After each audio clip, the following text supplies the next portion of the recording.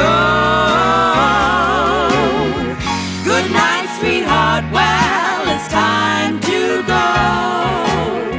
Good night, sweetheart, well, it's time to go.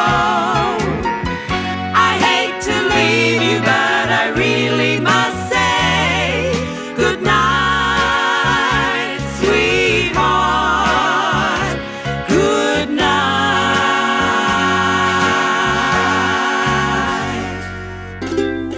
Talo fa Samoa, wa ule ne yokas futialu, awal suya ngila wa ule kio. Aeva eva mai ina se fudu lima iva kolu, amo, Radio Samoa, vevela a.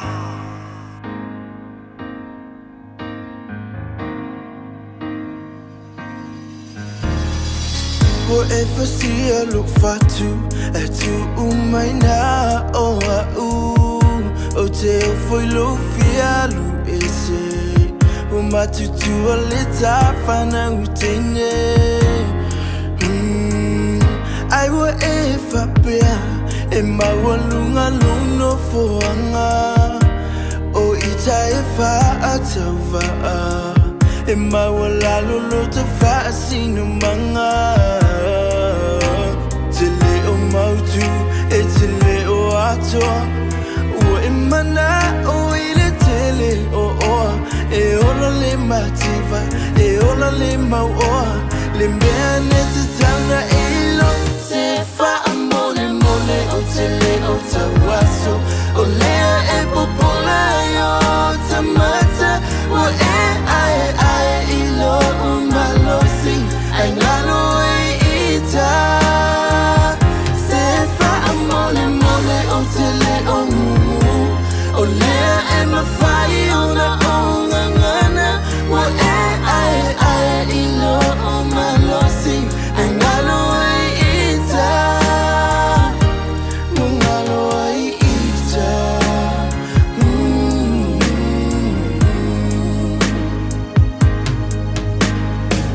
Ofuai te lulu e te tresele serena Uale amana ina Lo wafu ili fatu ainga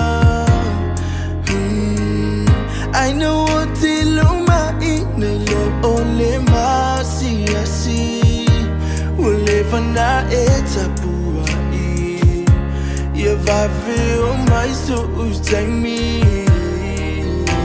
Tele o mautu e tele o ato O emana o ile tele o e ola le mativa e ola le mau le mea nete tana ilo se fa amole mole o tele o tawaso o lea e popola yo tamata o e ai ilo umalosi ai ngalo e ita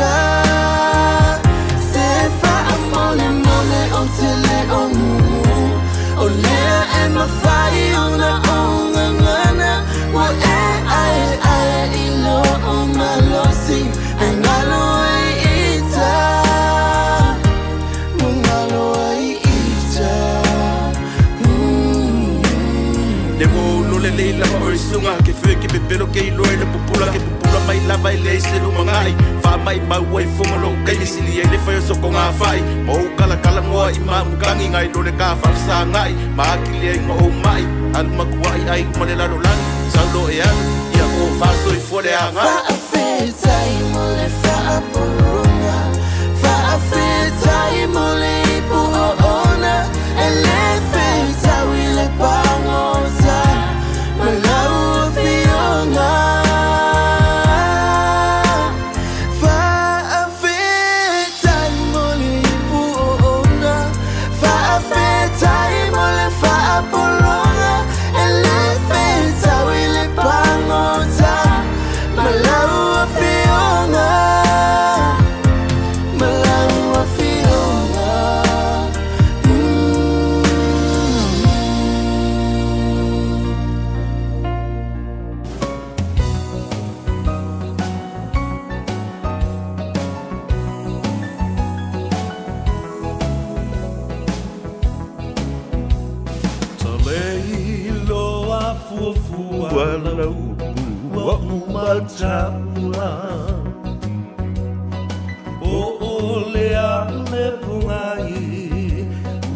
e fa be mai o fe lo fa maoni o le lo fa e tau I le oti ta lo fa I lo manatu o le wa e tu I lo fa tu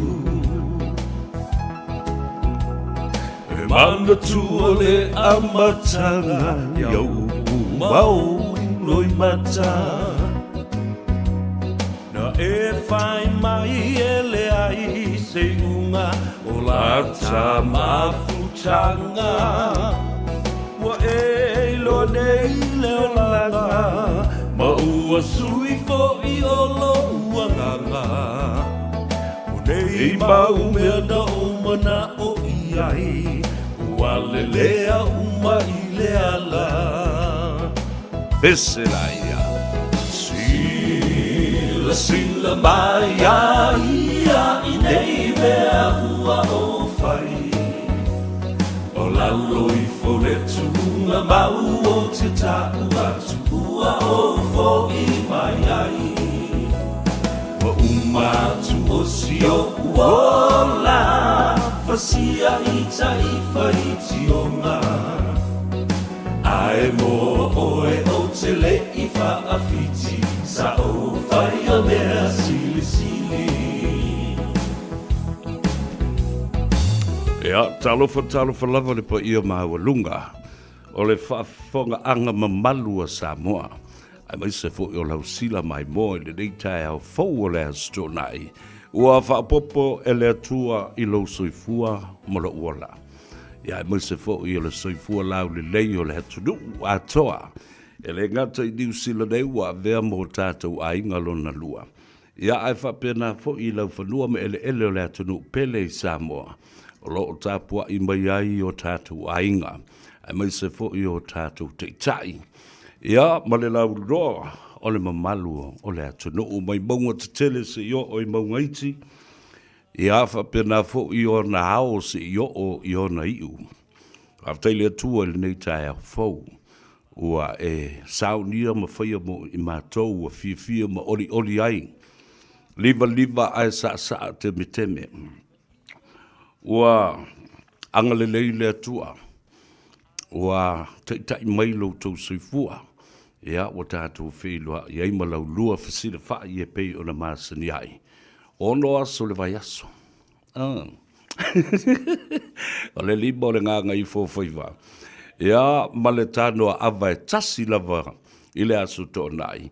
Ai afe ma afe. Fia se furu afe. Ia I la tau te tau muli pea. Ia matuli au pū le nei fo I au nanga. Awa fo I bali e fo I o na tifinga. Ia malona tūlanga o mata upu tātou te talanoa ma whasoa I ai. Ia whai malia la ia leo lo sai lunga le hala tele. No fo mau malia ma lo fusapa. O mata upu sa tātou tau talangia le vai aso atoa. E tawa o whai le so, le tonu o le tātou lau. Le alofisao le atunu le TANOA AVA o le ua ava mua ai le atua le nei tae au fau. Ia, tau mamafa se ava, momoli ipu o le tae au. Aftai le atua i lau wanga le lei o lau ava lea. Ua sa au whala le lei, le nāba yaso mafutia ua sola, ia, ua tāua lunga ai tiute mawhaiva alo filima o le atunu. Aia, o le ae saule i atou sa vea i wha ua watu le tātou TANOA AVA ia whaaftai le tua, ia ana mea lofa ai maise lava o le pule wha soifua i le mamalu o le atunu, ia malou nei fo i tangata. Wata lofa ma whatu lou i pa ia ma mamalu wha le malo. Le tāwhatolu o le tātou vānu nofo ma le atua, ma o tātou tangata, pa ia fo i ma mamalu wha le anganu, pa ia ma mamalu wha le atua. Ia, e la walunga i aile nei tae au. Wata lofa ia tau i whawhengainga taulangi, i whata whai taulanga i fia whaaftai no manu. A wā Samoa, o loa lala ma papa au i tutono o le tātou lava tunu. Ia whapena fu i Samoa, o lo ta ape i tafa i fia o le lalulangi. Ia, ele ngata i lea, o nai o tātou tamam tina mātutua. Tu asina i mauta malaua. Ia, ele ngata i leo, whale o tangata mātutua. Ia, e maise foi, o mauta ngase o lo o whaata o toliai. Ia, ona o ngase i whale efu ma pulsi o tō whanga. O le te talo le i ataua. Ina i anga le leilo tātou matai sili le langi. Ma pa i atu ona a ao whaamalolo. Ta wala atu e li imta mai tai fo mai wa umona o ta wina. I anga waa wha pitoa e tausi e le soi fo malolo ina. O ia ko vidi bayo le we'll call you soon, my brother. Ia le na. Ai, whatalo fo I lunga le tātou apio fo linga. Facebook page, ia ma le tātou YouTube channel. Ia o afo I isi fola I masani ai le atunu Instagram, le Twitter, ia whapena fo I le linketh. Watasi le nā fola, wato tine fo I tangata o lātou muli ta I ai. Ia ma o whai ia la ko kifinga. Ala le TikTok ngali. O le papoto I o tangata I whao ngā. Ia le teknolosi nei o na po e o I tamam tina mātutua ke vai ko alu save alu whapingi alu lunga. Ia vatalo whatuai le nei fo I tae fau po whea lava o lo e malei fua mai ai ma e ala whai. Whea le atunu, au lea le aso, lea le taimi, ia whatalo whatu le TANOA AVA ia te oi nei ataua, sa vea le urua I alii, pestanta ma le langi. Ia, mulitalo, Al Harrington tu manu vau le vea. Ile nei fo I asto nai. Ua, momoli mai ai lo tau soifua, aso sfulma le tolu le nei o se te malua felua sfulma le lima.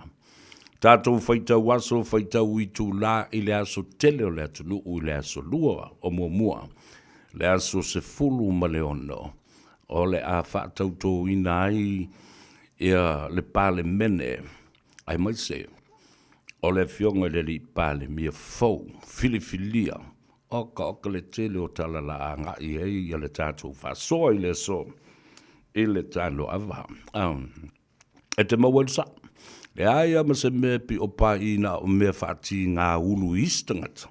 E whaalonga mai. E ma ati tele mea o lo tātou whasoa.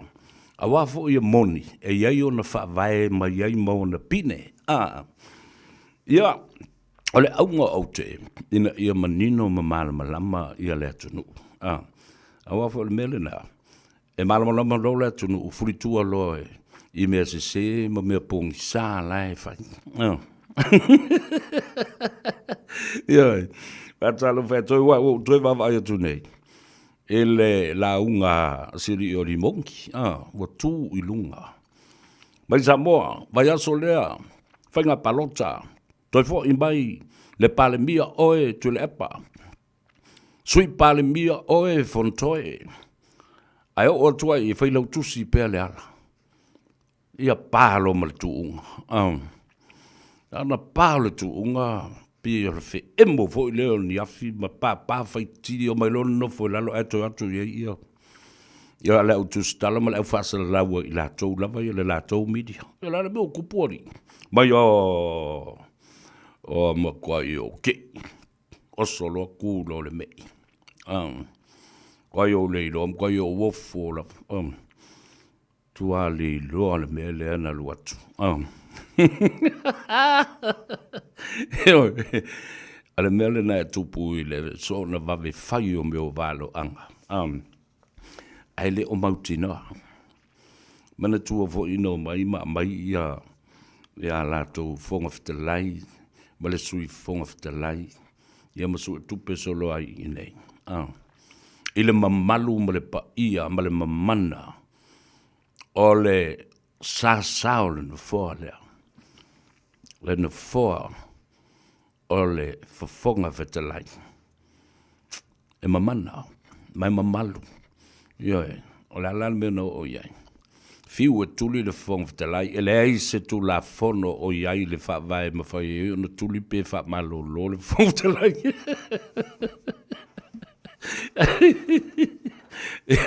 Ai na tilo fia I fo I le nawa I tau. Le wa ai mau lalo le fionga le sa whapito, I le tā ua tele o le na fōa lea. Na whiato ma whengau iai ma tongi atu, Fatata le ala pe o se nufo le masani, the ordinary chair within our own sitting room. This is a very special, significant seat in Parliament. It is sacred, a sacred space, a sacred chair, a sacred seat. Anyway. O le tā ua ia, o le pa ia ma le mamalu o le fo. O tō wawa ai I mea o tutupu mai. O sā ma mamalu nā o mea na wha malu mai pēni a itu, mai la mutu. O tā isu. Lea la, ua wawa ai ai. Ua tilo iai. Mana tua foi. A o e na uia la tui. Ona fesilingia lea o I la mutu. Awa foi o I la tau ia. O itu o a inga la tau te ave sea le matui ma le ngao ma le maa wha la vei a au. E fa pena foi. A itu o le na foa e pipi I ai. Ai a nganga. Ma mauli o I la tau sase e le na foa lea talu o na whawae mai lea tunu o matuto o tasi le awhew se lau wono sifuma le lua. Elena, wa toi fo ilo mawhau, e lofa le sunga le papali I tele, le whonga fitalai, ma le wha I le lima I tu la o ma whaafsanga. Ma uwhai atu I le tusi a la auli ua taunuu. E whate ai le sa whapito malisi vaenga e to ono. E to lima to ono I le fionga le sa whapito. O le ala umeo le a whai I le vaenga lea. E le mua uta ua tua I le atunu. Le mātalindoanga ma le tali ngā sua whatasi ma le fionga.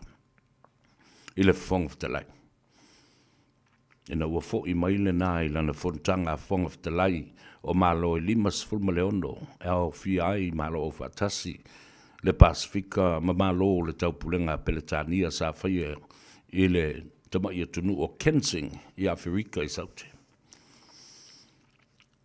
Ai sau I le whongwhtalai.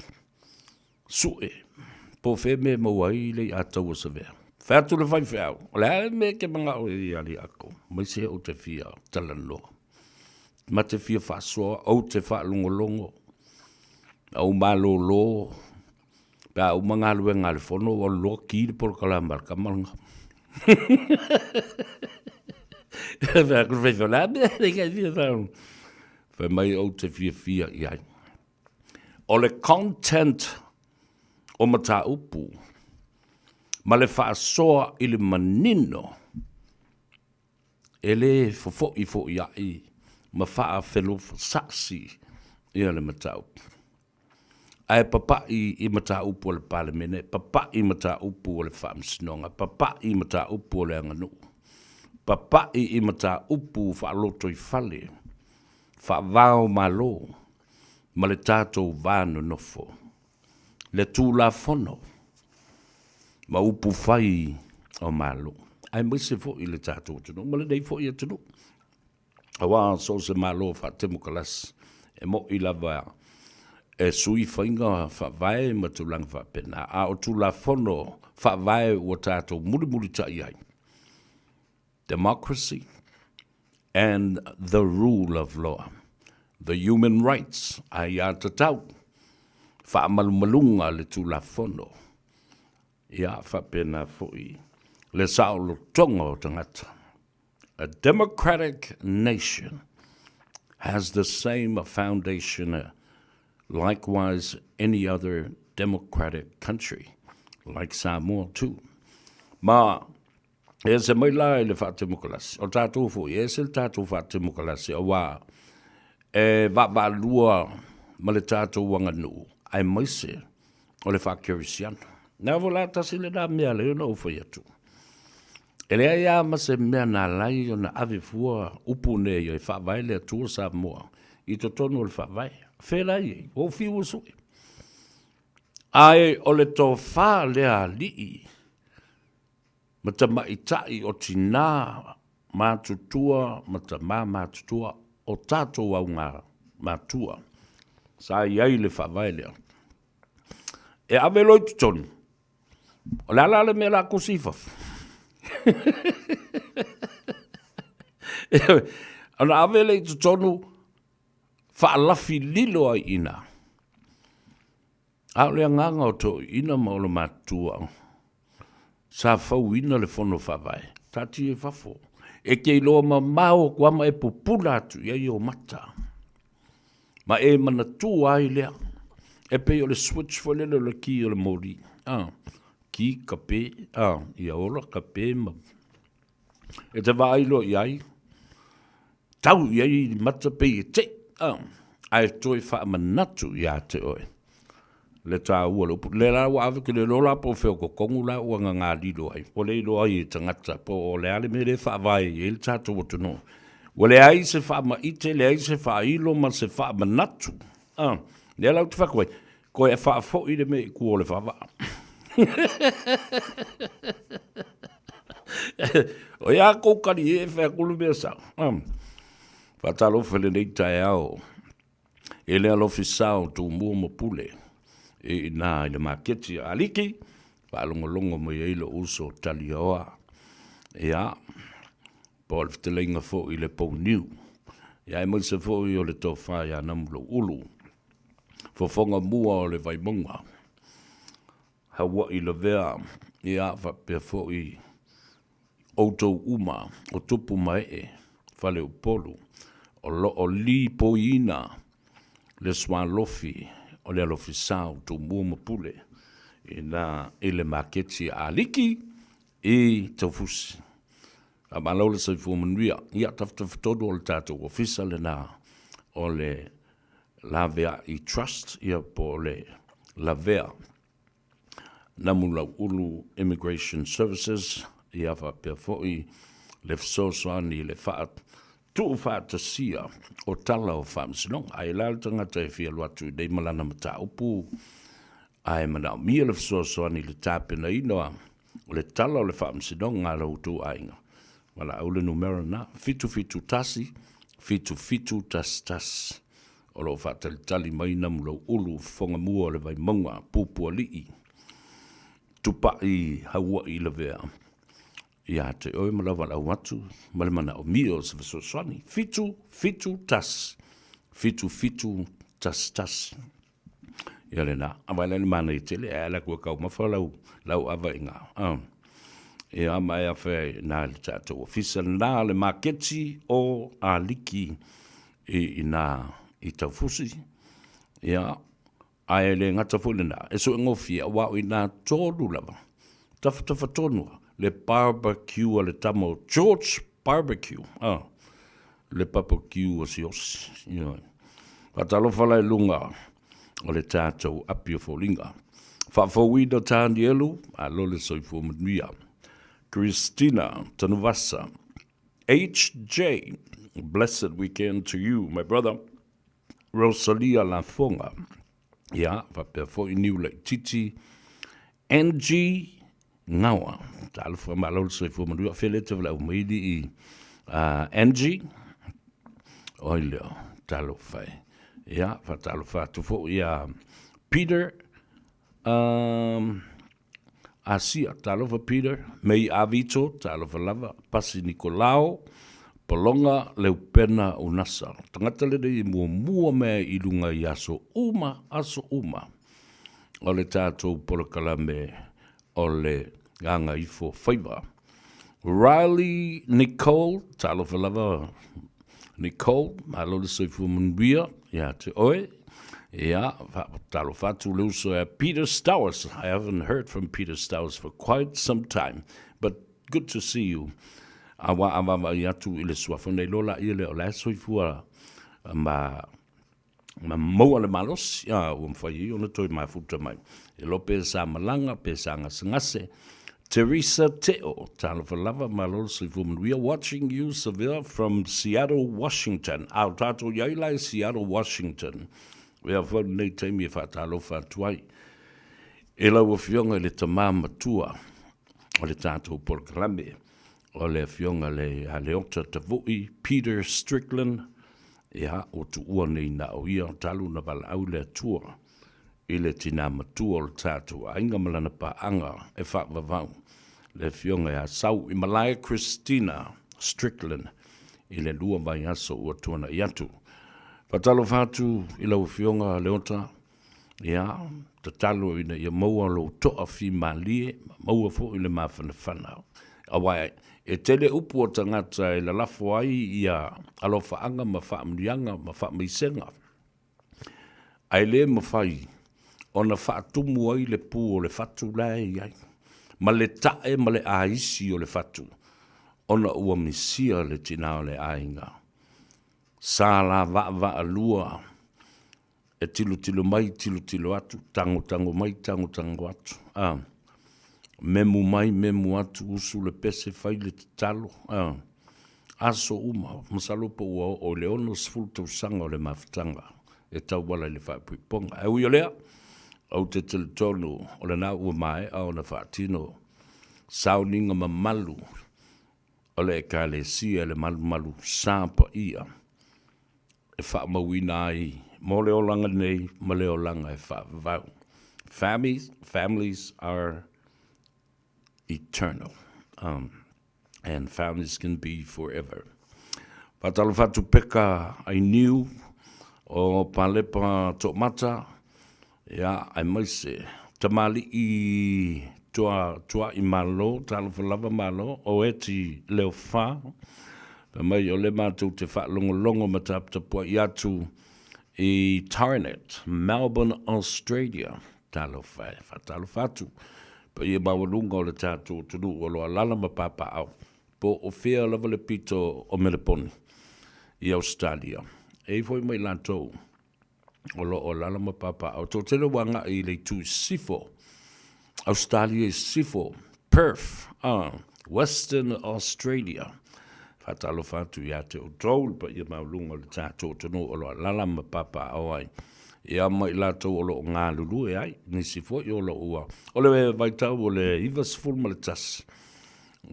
Tolo i mātou o skolsipi o le malo Australia. O le teimo muale o aveni i skolsipi a Samoa. I le University of Western Australia. O le uso ia Don maleta mai tai o sasai. Ia o tele o i lopo o whea o iai ia lea fo i uso mo le tuafine. I nai Perth. University of Western Australia, UniWA. I le mamao ma le mena le ta o Subiaco Oval. Le masani o na whai ai ia ta alonga te tele fo ia kilikitsi. Ia le nā. O Panesi, ta alofa lava, po nesi foi. Tupu I vao a meto tui mavave. Palole soi fo mria ni tai au, timu ia I pai tele. Da Vinci Leonard, ya, maloli le soi fo mria, tai le mafuta mai, e le tato polkalame. Fa mai. Kia ora li ataua, watching you from Tamaki Makaurau. Ya, le lei. Ai se teine o le vaenga le. Ngati whatua, wape o le ngati na, o I tu ainga na, o le ngafa o Māori o na ia au kilani a tōpa o Tamaki Makaurau. Ngati whatua. O Human Someone, talofa Human Someone, ma lor soi fomnuia. Manu usua talofa uso, ya, ai o uso ia mai sale longa. Talofa lava ma lor soi fomnuia, o tama pepese fo I nei ma whaafia. O matai a tufunga Suisala, talofa lava, ma lor le soi fomnuia whaaftai. O mei avito, good morning from Brisbane, Australia, talofa. Cornelio Tangoai, alo, whaaftai le, mafuta mai leo, nanga me le tutua. Whatalofa atu I le sunga ya ulu laupau, alo le mafuta mai, ya, pamunui atu fo I le whai unga o le nei aso. O le sunga ya Ropati Talia, e Sau J. Moores from Sydney, ya, whatalofa atu, malo le soifu manuia, whamuelo manuia oe le toina, Colleen Toria, Alon soi fua li Colleen o a mai oe le tamaitai o taitai sio. Whai mai ia sa o Elizabeth na ngā ke ia o solo ku le mei. Ia e pai lo ma le whanga me.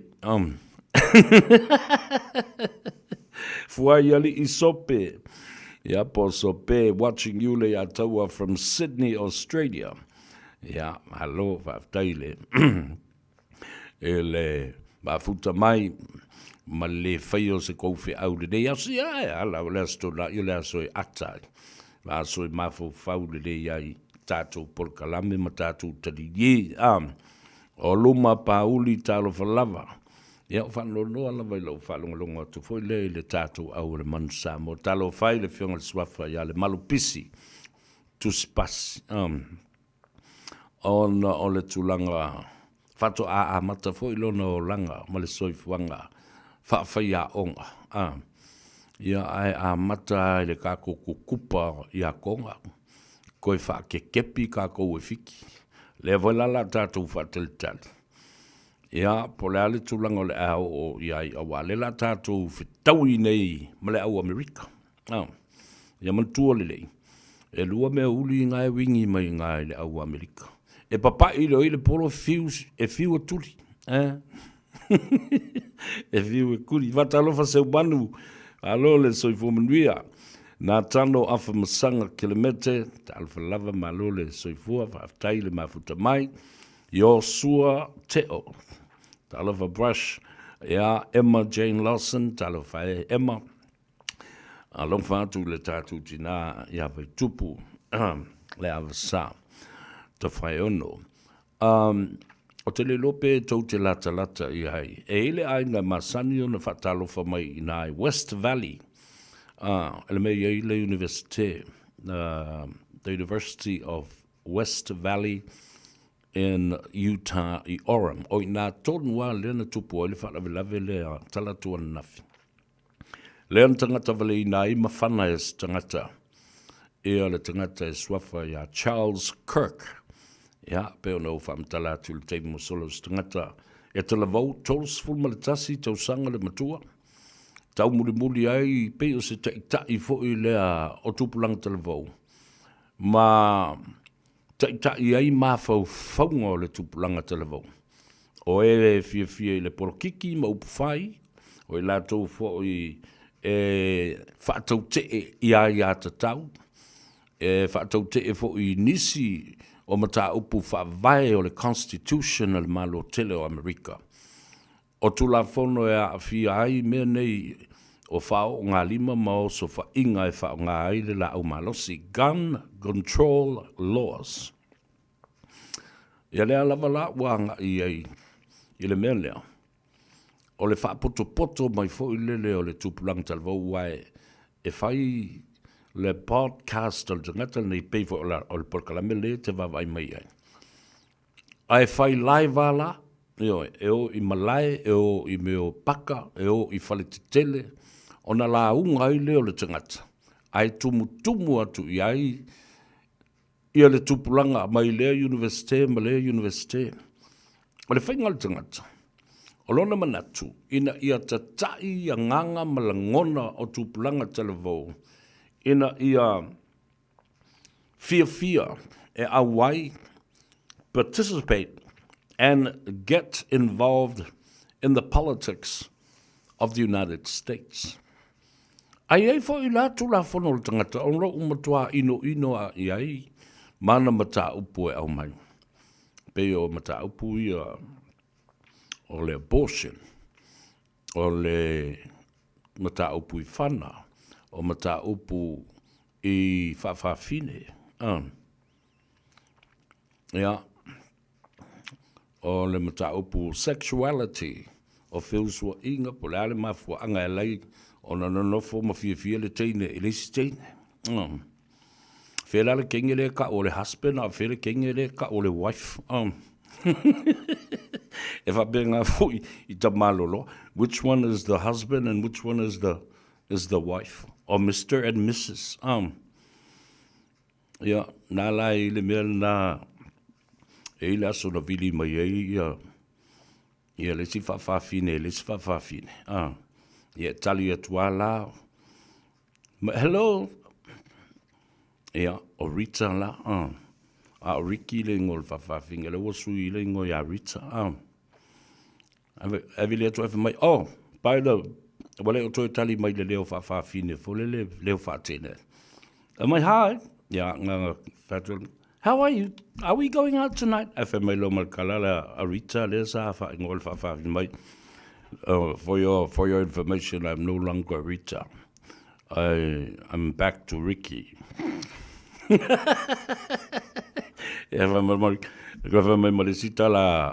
Ricky. By the way, I'm no longer gay anymore. I've just got married to a nice, beautiful girl.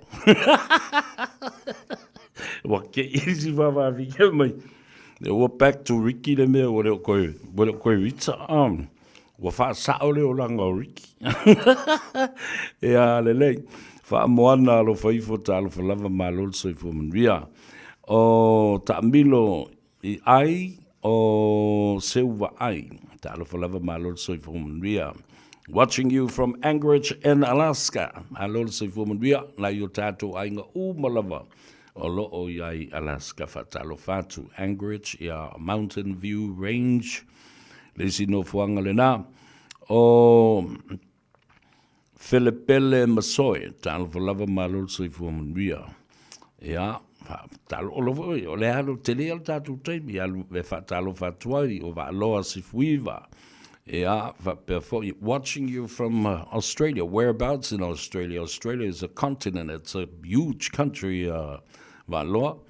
O Sone Famuina, Talo Valava, watching you from Papatoetoe, another local listener, local fan. O New Lake Titi, Angie Ngawa.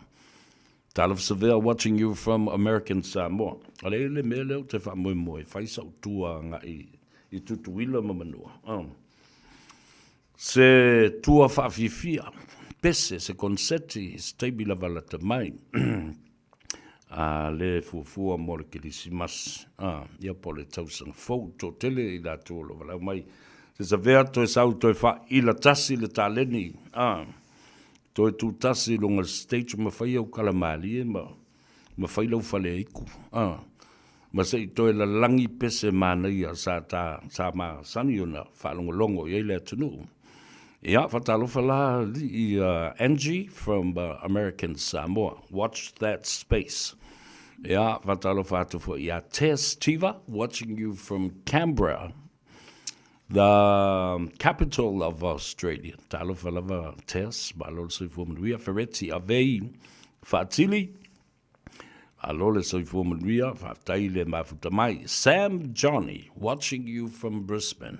The list goes on. So please, press the like button and share our program. If you don't want to press it, smash it.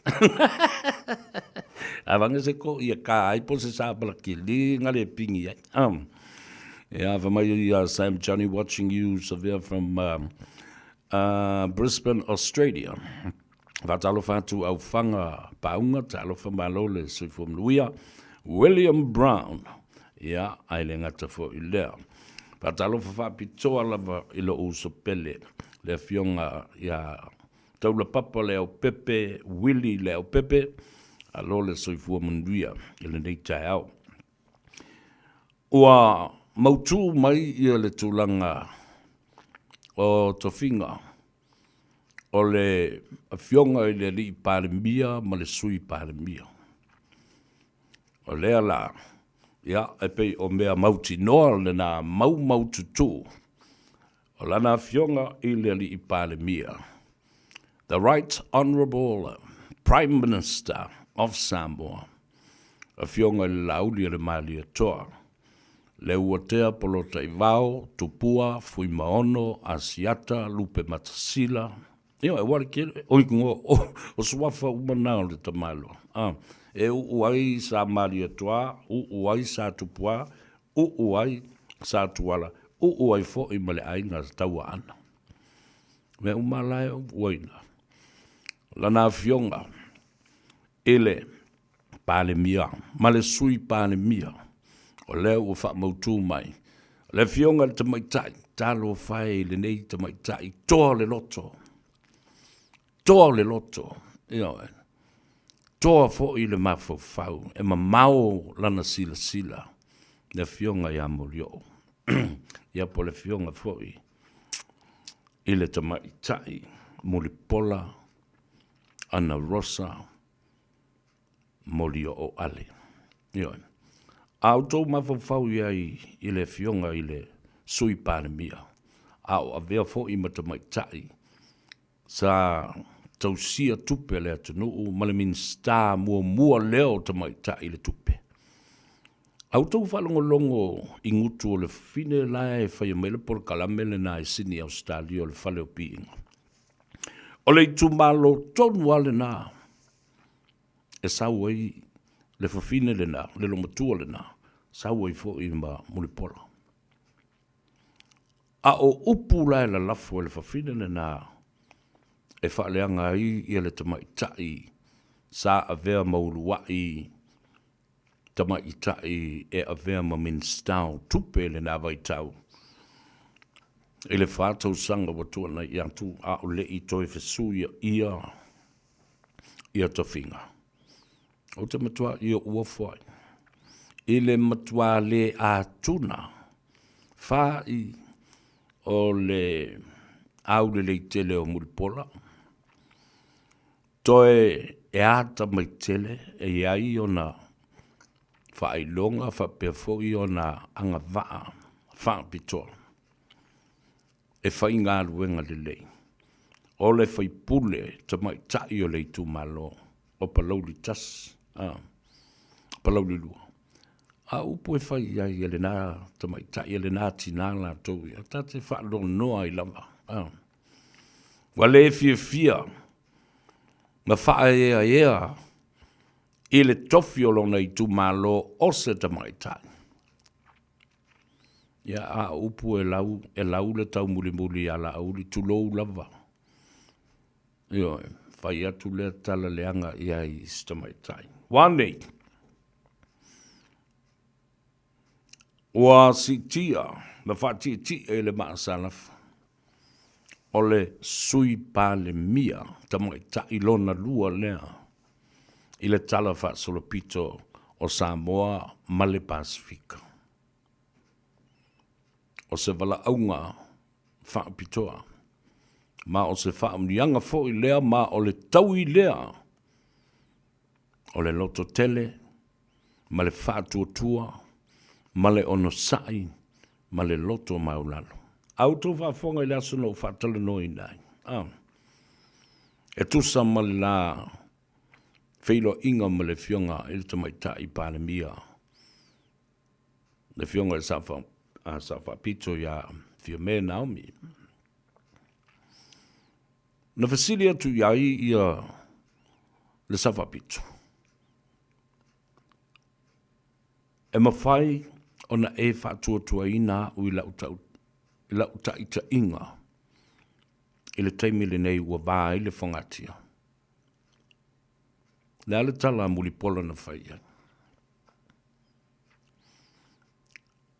O te tali tonu i lo loto o tali atuai.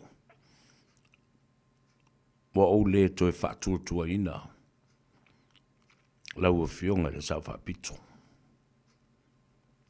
E mafua i sea. Tali ia le tamaitai. E le mawhaina ngalo ia tea. E tele mea. Wa e le amana ia ai. Se whautuanga. Ma se tua lalo e tu inatu. I lau a fionga. Ia. A whai wa e le whātua ina umala utaita inga. Whafo i mai.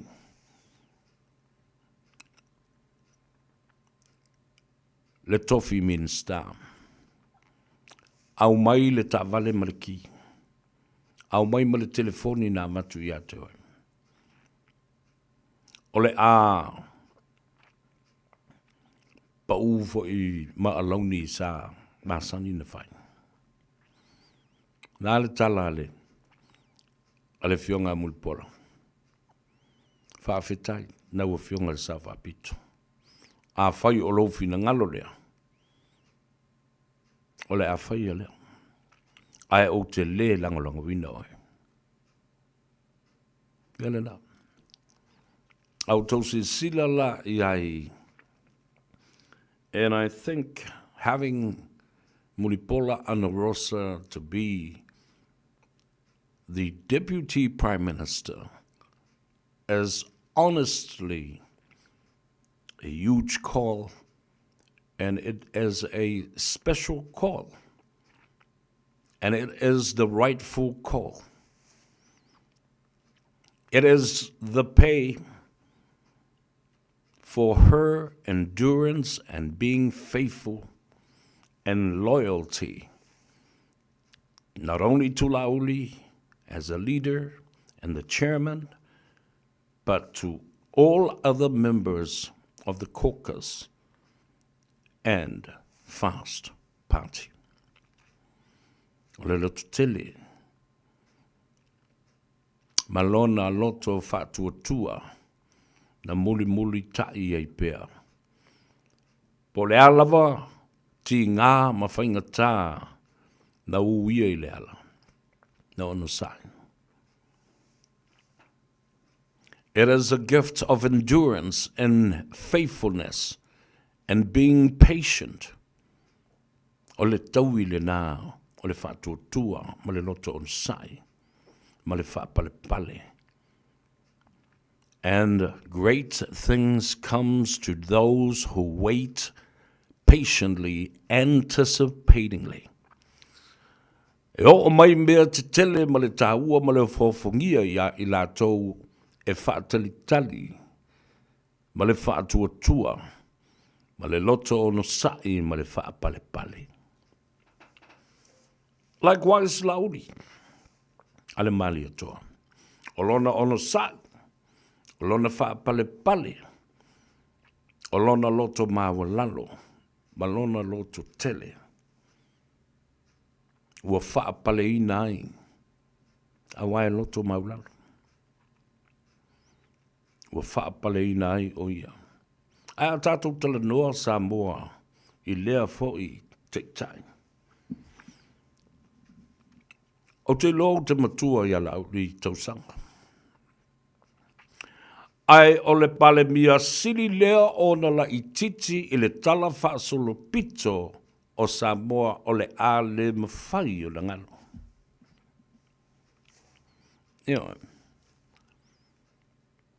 O le a le mawhai, o le koti mele. O se matati a le mea, I tausanga ma ale o le soifua. A o lea, ua whaala ei, ma pale la ei i le taulangi o ia o le tamao le atunu. O le tamala I titi o Samoa. Au tau whaafonga ia. The mentality and the narrative has changed angle and shifted under so many people's feet. Wa peo le kapeta fo le sa tu e lunga tangata po le fala ai sei.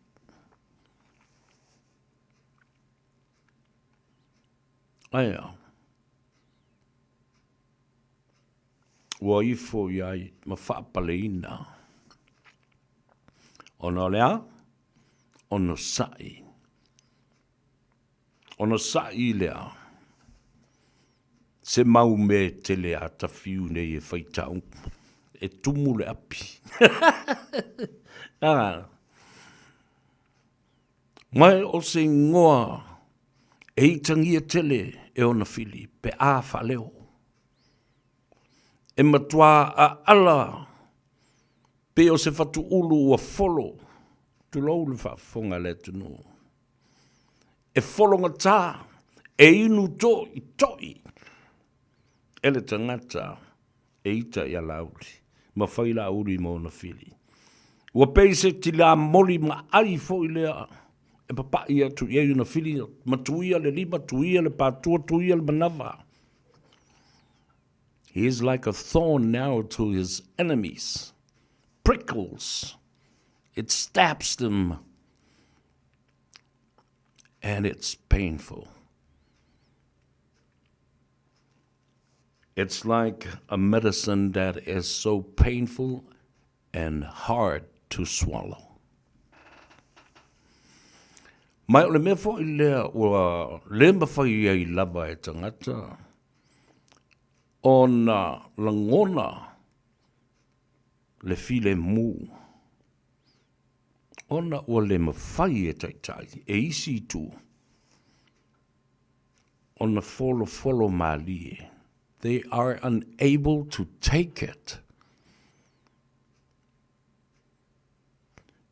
They will never be able to admit to themselves that they have lost the election. That Samoa have spoken, wa umana saunua Samoa ma ua tulei le atunu. Ma ua wha lia lo lato finangalo. Le tō wha fofola le nā Samoa. Ai tātou te whiu foi. E wha olo ma au. Ma tau ma whai e wha toa whi ma lia la ngona o tangata nei. A o I lātou o taitai. Ana ua file mu taitai nei ua umana sauno atu la ia lea. Ia I lātou o loo lango ina le lātou vaenga whai. O maia, tātou talia ina le mea ua whai. E le toa tele o le whainu mera o le atunu. Whatasi ai mai tu man lo ua maua lunga tele le whainu mera on the foit tono le mount. Talia le manu malo, talia foi le whaia ina. Le ale tala tuaolo. Whai atu le whai au I a te ia. Tuaolo. Pati patia ma fia I lo manu malo. Be happy with your victory. Wa umi fo I tausanga o e se ei. I to whinga maolu lunga o le malo tuila mamanua, Amerika Samoa. Ai sawa I tua ma le tala le whaiwheau. Tala lea tua olo le maa. Tala noanga ma whasoa ma le. Lea fo I tamali I longa o le atunu o ma Samoa ma le laluangi ma le Pasifika. Ai sa wei tua ma le tala le whaiwhi au no umana, ia e fia, ma pāti patia lo manu malo. Ai tua olo, ia e matua i sauni atu. Io, ma e tā pena lelei. Ia talia ina, ma e fia i lau whaia ina. Ia oi se si a fia pia whaia ina. A le tala le nā tua olo. O lana sau nuanga na, o le fautuanga le whaiwhi au na whaia ina. E te talia ina loa, lau whaia ina, ma lau malolo. Ona fi le mū leo lau loto. A whaia te talia ina, wai loa foi. Wa e wha maua lalo lau loto i luma, o tangata ai maise luma o le atua. O tau sin sila foi ai, e o mai i le tae au nei. O lo wha ua malo o lava le tuina. Na te le i mawhai lava o na tango e si i lunga le telefoni, omi, a le tala no whai laulu i text lo iai. Tani, ia, wha umai a lea mea o le mea siri wa e maloma, e le mawhai. Ai maise, e le ngate le malo. A o le tofi pale mia.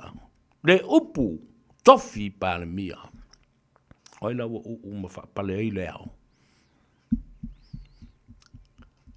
Le tama sa yona tafa sa ia fa mamaluina. Ma tausi mamalu. O le sunga atu lepa. Ia. Ai te iwa nga lenga ina. Tuli ese ma le pā. Whaata whea i tua pā o Jerusalema ma le tonga vau. Ai alu le tama ma ave uma ama malu. Ave uma lama. Nāle mena tupu. Awa, sila fia e tangata. Ua whāoa le mamalu. Whao ma le pale fuyono. Se ia tuai. Ma le pale sa au ai Samoa. I le tofi maua lunga. So o atu i le ao le malo. O le tofi Parliamentary. E o lau tala le nā. Ina ia wha malulu ai, ma wha mawhana ai le sunga atu le pa. Ina ia maua ia lona ono sai. Awa a maua lona file mu. Ona so sola fo i lea matafi e sea ni ngase o lo fau mai. A leo le ngase o mata, ngase o le mafau. Ngase o le fatu, ngase o totonga, ngase o ponaivi, ngase o ngase mamasu. Awa, o le langona ti ngā e whaatupu mai. Ai le nofo le iai fo'i ma le mafau awa iai i tu ainga ngase e tupu mai ai lea. E ta ua nei o le meo le depression as a silent killer. Atu o le loto. E le maua le moe fi le mu. Atu le loto e te i le fatu. E le nofo le lei matata le lei. E tata wha vave na te iala ia le ua tata whetoi. Ai pe o la ngona na e asu tuai vai malu i puenga i le fina ngalo fo i o le sa ave matamao le atunu. Ma le tofi pa le mia i le tele o tausanga. Ma lie ia. Ma lie ia le a whenoa lo fina ngalo. Wha toa fi ma lie lau whautanga ma lau wha tō whala inga. Ti whai kasi le mea sia kama. Tātou tali e. Ma fia. Ma sapo manu. Ma mamalu o le atunu. A wafoi o le tō whā le atunu. E tau whai ma ai pito lua. Ai sa ili malo ai Samoa. Ia.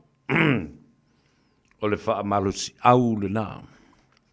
Ma le ti ma inga le nā. A le TANOA AVA. Ia, alo na awhia mai. Tau te se ipu le nei tai au i lau sunga le tule epa. Ia alo le mani atoa. Tau mafa se ava. Wawa ila le manga ia kele o kako me i whai. Ina ia mwhai o na tu malu ai la ngona o tangata. Well, I'm telling you, o leo pule na depression. Atu le loto, atu le mafofau. It's the cause of so many unknown chronic diseases that could attack you at any time. And that's why depression is called the silent killer. It creates high blood pressure. E ama whapena fu, ina tau le manino e lo malauwa ai. A fia tuai ma le whai ai. Ile ngase ua whai ngoina o le dementia. E le nau tu le pala e a fia. So se te ngata lava e atu le loto. E ala na atu le loto. O le ave o le wha mamafa i le mata upu lea ua tu lai mai. Wo o tia ai.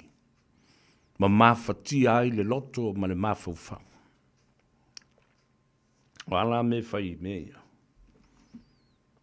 I tu ai ngā mea whapea. Mea whapea wha le lei le vā ma le usu. Pea whai o iei se vā. Tala noa ina ia fo ia le whawhita auri. O la ua mawhatia ai le loto. Ina ia tu mama ina ai lea matau. Man tua fo i e umalona lua wha le lei masesi. Ai. Ua sola atoa langona mati ngā ma wha le tonu. Ni mawhatianga. A o ni leanga sa tu lai mai. Sa ma sofa ai le vālea. Te sila lai le upule. O toi a mai a le upule a le utamara. Au. Au le lua lava ma taitus.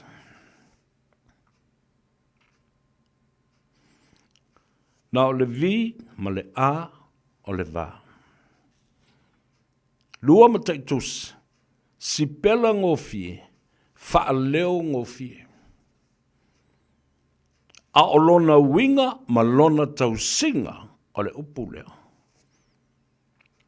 E ma lepe ai le fale li i o Samoa. E ma lepe ai le ekalesia. E ma lepe ai le vā o ngari. Ma lepe ai le vā no nofo o le ainga. Ma lepe le nuu. So se mea. Ma tā ngā ruenga. Upu whai o malo. Le ala o tau silsila iai. O le se senga o mawhauwhaunga. Ua vā ai le whangatia. A le mele polokiki. Au mai, a vā tū. Toi whai fo i tai au, ma le si aso. Alu fo i o ia. Sa ili mai. Ma vā ili mai nisi mawhauwhaunga. O le taua o mawhauwhaunga.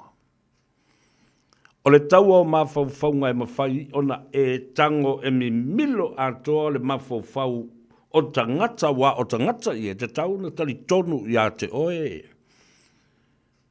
Ma mawhauwhaunga leo e sau e a vatu i ai. E whawhela na vatu. E a vatu i le tala. Your performance, your presentation, how this idea can be unfolded right in front of the eyes of these people. Perhaps it's a very good idea, but the way you present it is terrible. Nobody understands it. Masalo se mafufunga lelei, ma se aikia lelei. O se manatu lelei. Alfala vela, vitele malama fo, oye le, kiliva ina, o lea mafufunga lelei. Na watu lea i lei tangata. E te tau ona e malama le ngangana e kiliva ile. Le tau o le aikia lea. Awa, it may sound good, it sounds good, looks good. Ai whawhewhea na benefiti ai tangata nei. You're telling me, you're giving me this idea. How would I be benefit from it? Whawhewhea na o manui ai. Ele lei, le product. Ai le anga na present ma whamatala le product po le oloa lea. O le oloa ma whawhonga. Le oloa o aikia. O le oloa o le policy. O le anavatau. Ia pēla tala le nā ali monki. Ana matum tua i tāpena lava. Perhaps yes. Le lei le tāpenanga. Le lei ma whawhonga. Le lei le oloa lela o atu o le kola. O le pēlenga. Ma le supa po lea. A o tangata ia no e momori le mea. Lātou te le ilo ki liva. Le ma whawhonga ina e matua i ulu matua whalau i le loto ma le anganga o tangata nei. Le la o e tau mawhai to convince them. And that's one thing e le mawhai o na maua e tu le epa ma lana vaenga. E o ia limoni ma whanutoi ma autou uma o tino mātua. Lātou te le mawhai o le ki liva la uti. La'auli special performance on deliverance is outstanding and unique, second to none. No one. Nala le nā, o le manu malo, le wo whamtalatu e le aso le nei. No, whai mali e lava, se i oa ina whaavevela afi, o le mafuanga tonu ale nā, o lau whaasoa i le so. Ina ia tōwhi mali ai le loto ita. Pe o le mori maua le whaiwhi au le na whai launga. I le whai ngā lotu. A tu le epa ma le chapipi. Tu le epa. Le chapipi. Da le mea ua umi ai o na utou feita. E le ai se mea le lei e maua mai le ita. Le au o whamtala tua le mafua anga e a lai. O na itangia le tamba leo. Ai, ara whai le presentation a la auli. Ai langa mai mai o le pepelo, o le tau whaavalea. Ai le i loa e la uli ia. La tau te le mawhaia. Le awala e ki liva ai e la auli lana sa vali. Ina ia talia ina e tangata. Le mawhauwhaunga leo o sau maia. E fōringa mai la e pepelo i le whaalonga la uli ia. But they don't know how to maneuver and deliver that product so that it could be sold to the souls of the people. Ila ia mawhai na taulia, mawhatau, tali tonu i ei tangata, tātou o au mai whasi mori ala kamalea. Whamai e le ki ngā i maka pe APC e le oa vo le le se a maingala. Ai mainga.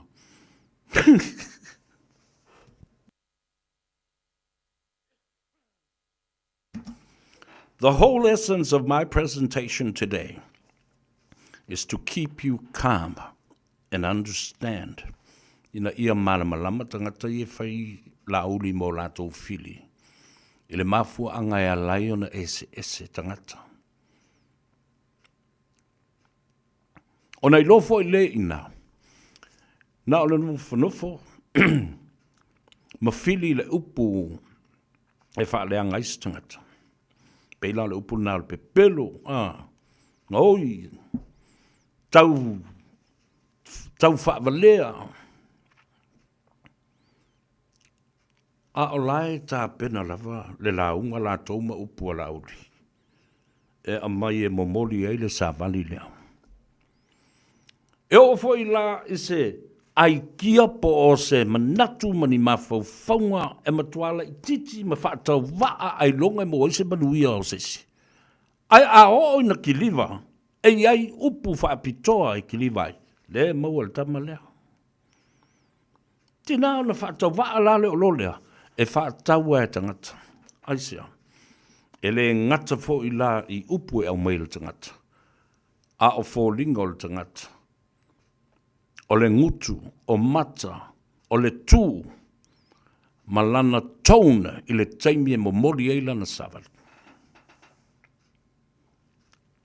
Ele elu whapea. It is not a straight line graph. Nanga fo i wai loe le tamalea. Ma i tato uma e masani il whaingo mene o la unga ma presentations e momori eise savali. Tato te loa le lei tangata i tonu nei e filungia le mauta. Ese uma tangata mo la tulangona.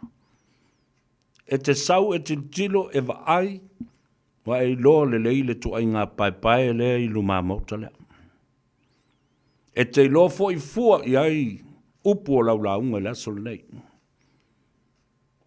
Te loa pai o, pai i, pai ane o, pai o, e te pai fo i le. Ma e tilo i fo. Ma e wawa ai po o ai tangata nei. Le ala le nā e tā ua i tele. Le tā ua o le mea le presentation. Professional presentation. Le tau wa ai fo i se pepa. Ma tau tā pena mai se la unga. E saua upu ma le vaenga o le la unga ua ta oto i langatonu. Everything that has been said has a place that has been set for that performance. Mafo whaunga ma upu e momoli ai, le savan. Le atato wo, tātou whasalonga wha business i langa e tā ue mawai a tātou tupe. Ao e whalongolonga mai le teimile nei i Samoa, ia po i nei fo i New Zealand, ia, whaatulau atu lau whafonga Samoa. So se tafo laulangi, ai mai se fo i o tau olo i Samoa. Nisi olo mafo whau e whaatau se tau le fau se tau le lei, mō ta mamatina i Samoa. Lea olo whaatino le tau o fonga, mantua fo le tātou, whalita avale, le rental cars a le moana rental. Ia o fo le teimi o le tausanga, fo le sui ai tāwane. Whaatau e se atu i tangata lau tele, i a tāwane o lai le lei lava, very quality, high quality used vehicles that were used by moana rentals.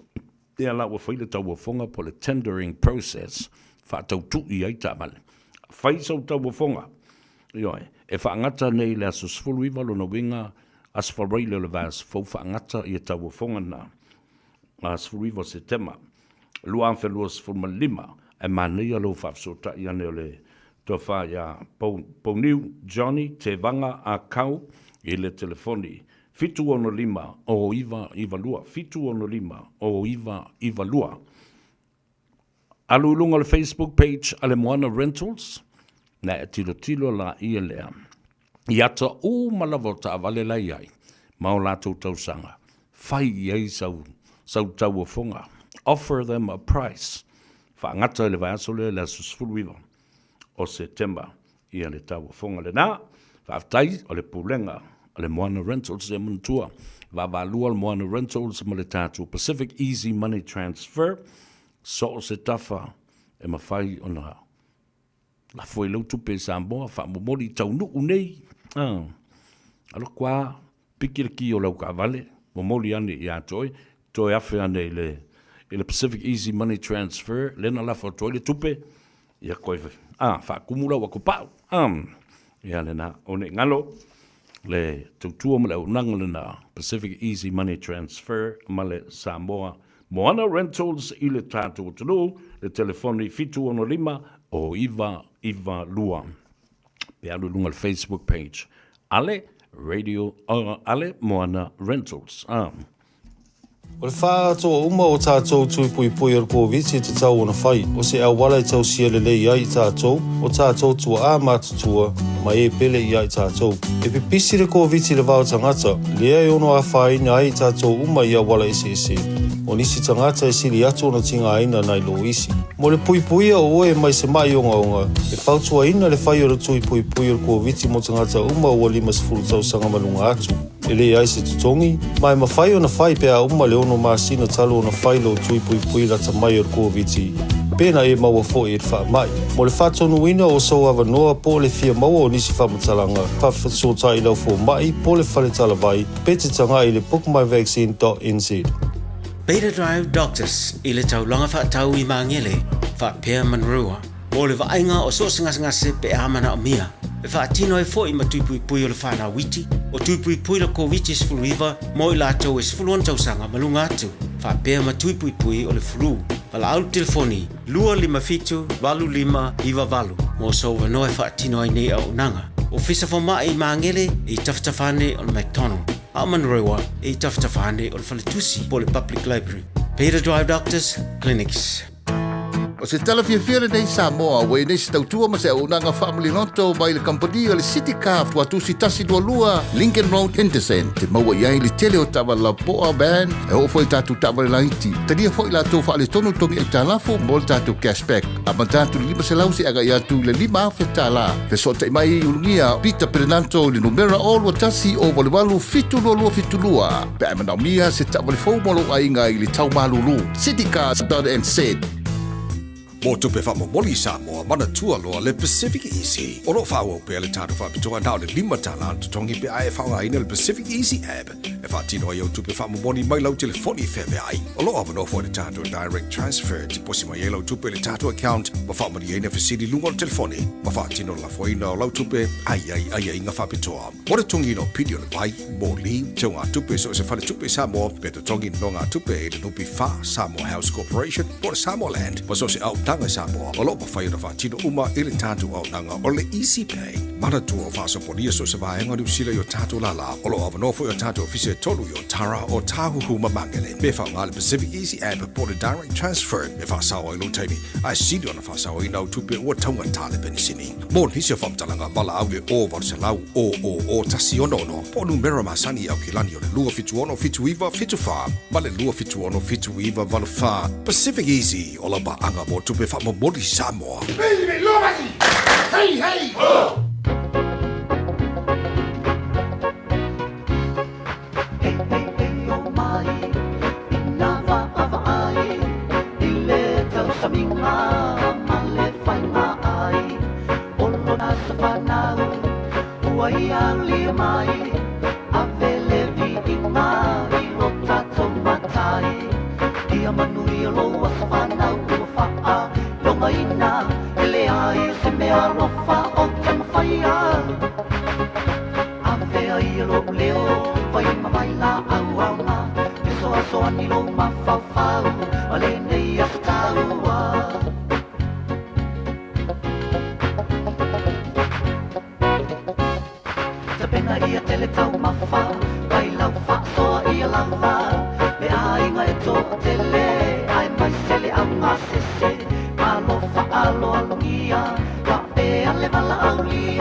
Longa ina, ele ai se me alofa o te mawhaia A pea I alo leo Whai mamai la au au ma Me soa soa ni lo ma whau whau Ma le nei asa taua Te so soa ni lo ma whau whau Ma le nei asa taua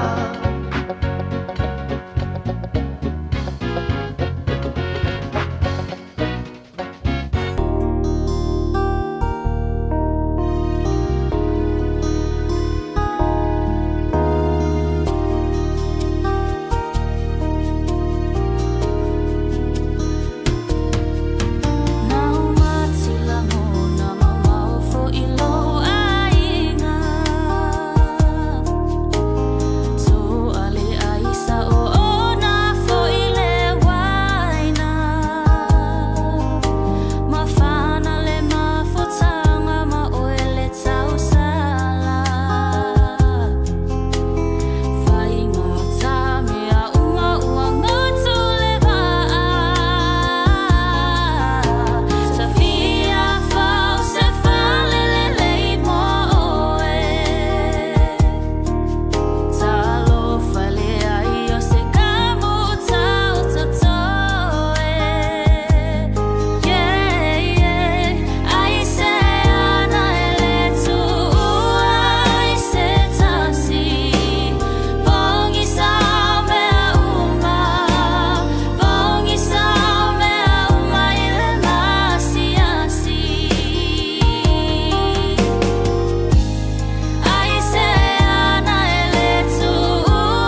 In this update, the grass of Auckland's Victoria Park has been covered by pro-Palestine protesters in loud voice this afternoon as local roads now reopen and crowds dissipate.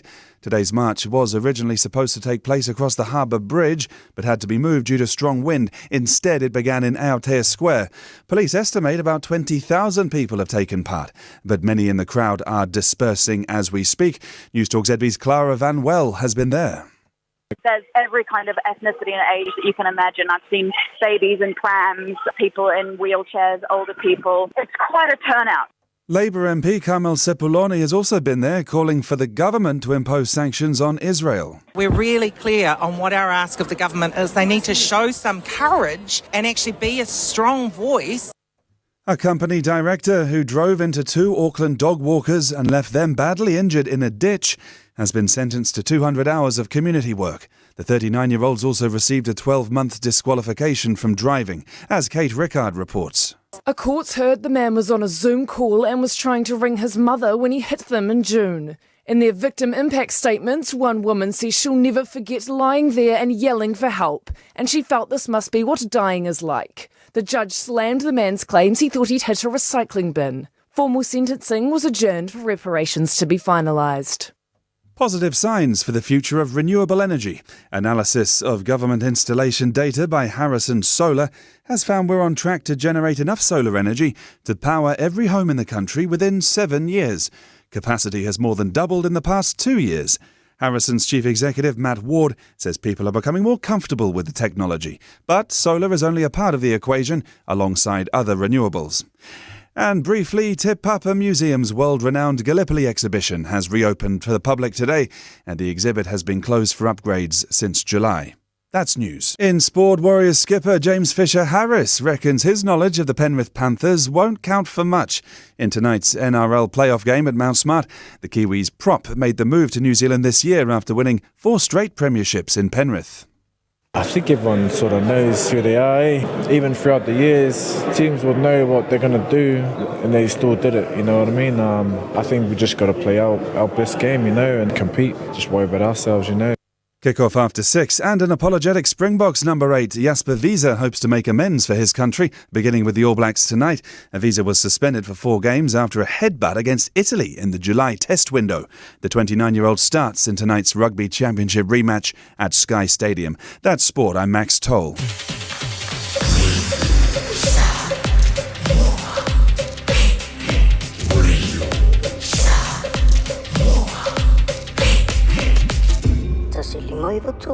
Amo.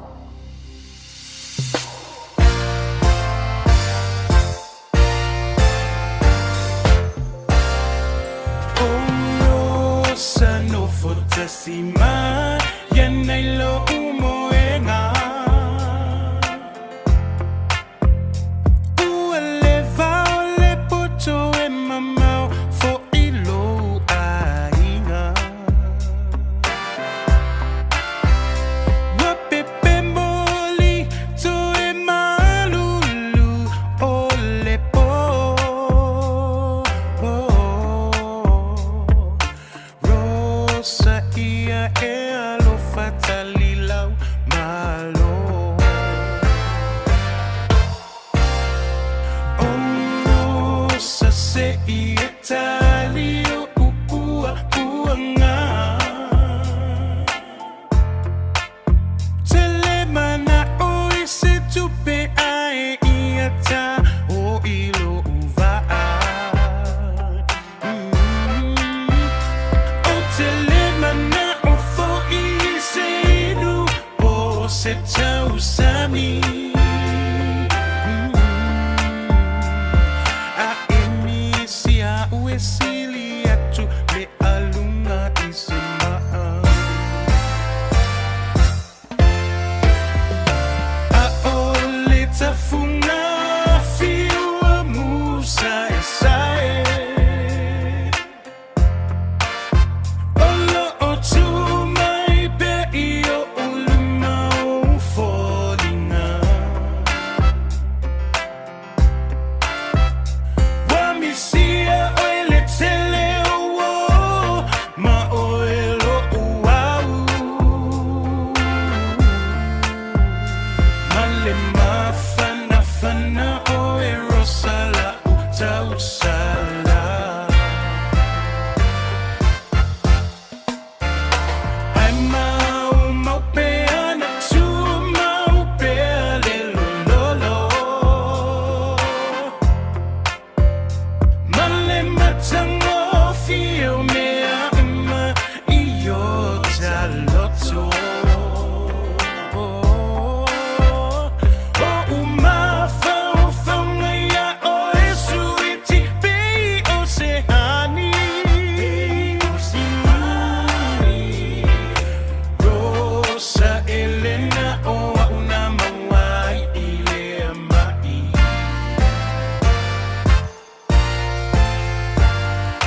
Siu fonga bata ngofie o le uso ya puliala va Peteru.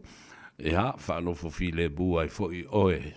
Ele au laga bale tautua le siu fonga o Samoa. Mali ataua Saver se Yuli. Ele nei fo I astola I le TANOA AVA e te maua I le sao. Ea, o tautoa fi mali e la lau whaalongolongo. Ele nei tae au. I le tūlanga o le senga o le pomolinga o mea nei o sa vali ma na batau. Ma manu lau tī na ia mawhai o na ngā wai mai loto o tangata. Ia, na ana ngā wai nisi, ai to o tele I lato na fulitua I na ua mata na whaalongo o au pese atu pea. E mana ia, ma faufaunga sa tūsi aile na vatau le kola ma le pelenga. A o tua mai o le nā, sa au pese atu ai, o le tupe oti ma le tupe pē le mawhai o na toi whaatu lai mai. A o le atina e le whaatino, ma tūsia le na vatau o le vaenga, a le whaatua tua I le atua Samoa ua tasi. O le atina e mawhai o na toi ola mai. Nana matu debate ai fo I manaisia o I latou o matua I solid blue HRPP ai le leia. We have a very healthy practice of debating stories and subjects and issues and maria le matu. Ia le na. No fatu le ola I pese pel tau kola e la auto whafonga. I la upese o le awhai. Ia le na, le pese le na I le atina e toi tua mai. Ai o te via whatalo whatu I si vaenga leo lo o mata mai I pango Amerika Samoa, la faele mangeo, ta alfa lavali, malo se fomria, tatu ainga uma fo yolo ia I pango, fa pe fo I manu ai fitiuta ma fitai mata u, Tony Vaisa, malo se fomria, no mia tiaua I Sara, ia fa pe fo ia Amari Giovanni. Savea, Don said hello. Onisi ne yo lawa, ai o stasi leo lo uso le a Don. Sa mato skolsipi fatasi le iwa tasi I le universite I Ausitalia a lela o tali mai. Ia fatalo fatu Don o te le lopo feo I hei le tatu o fine o sasai. Ia sa tatu malanga fatasi o le teimi mumua le wa aveini skolsipi al malo. I se wa al mamau I o Perth, Western Australia, mamau tele. Ia, ai whatalo whatu, pēr whai o soifua, mamoa le malosi o leo soi a tōna.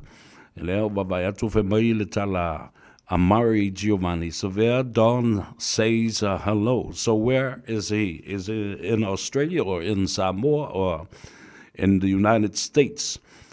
Elizabeth Luafutu, talo falava, apelu fatu, balo le soifumria, aftaile mafuta maile au nanga mele tutua le nei astona, freedom tofila, watching you from Christchurch.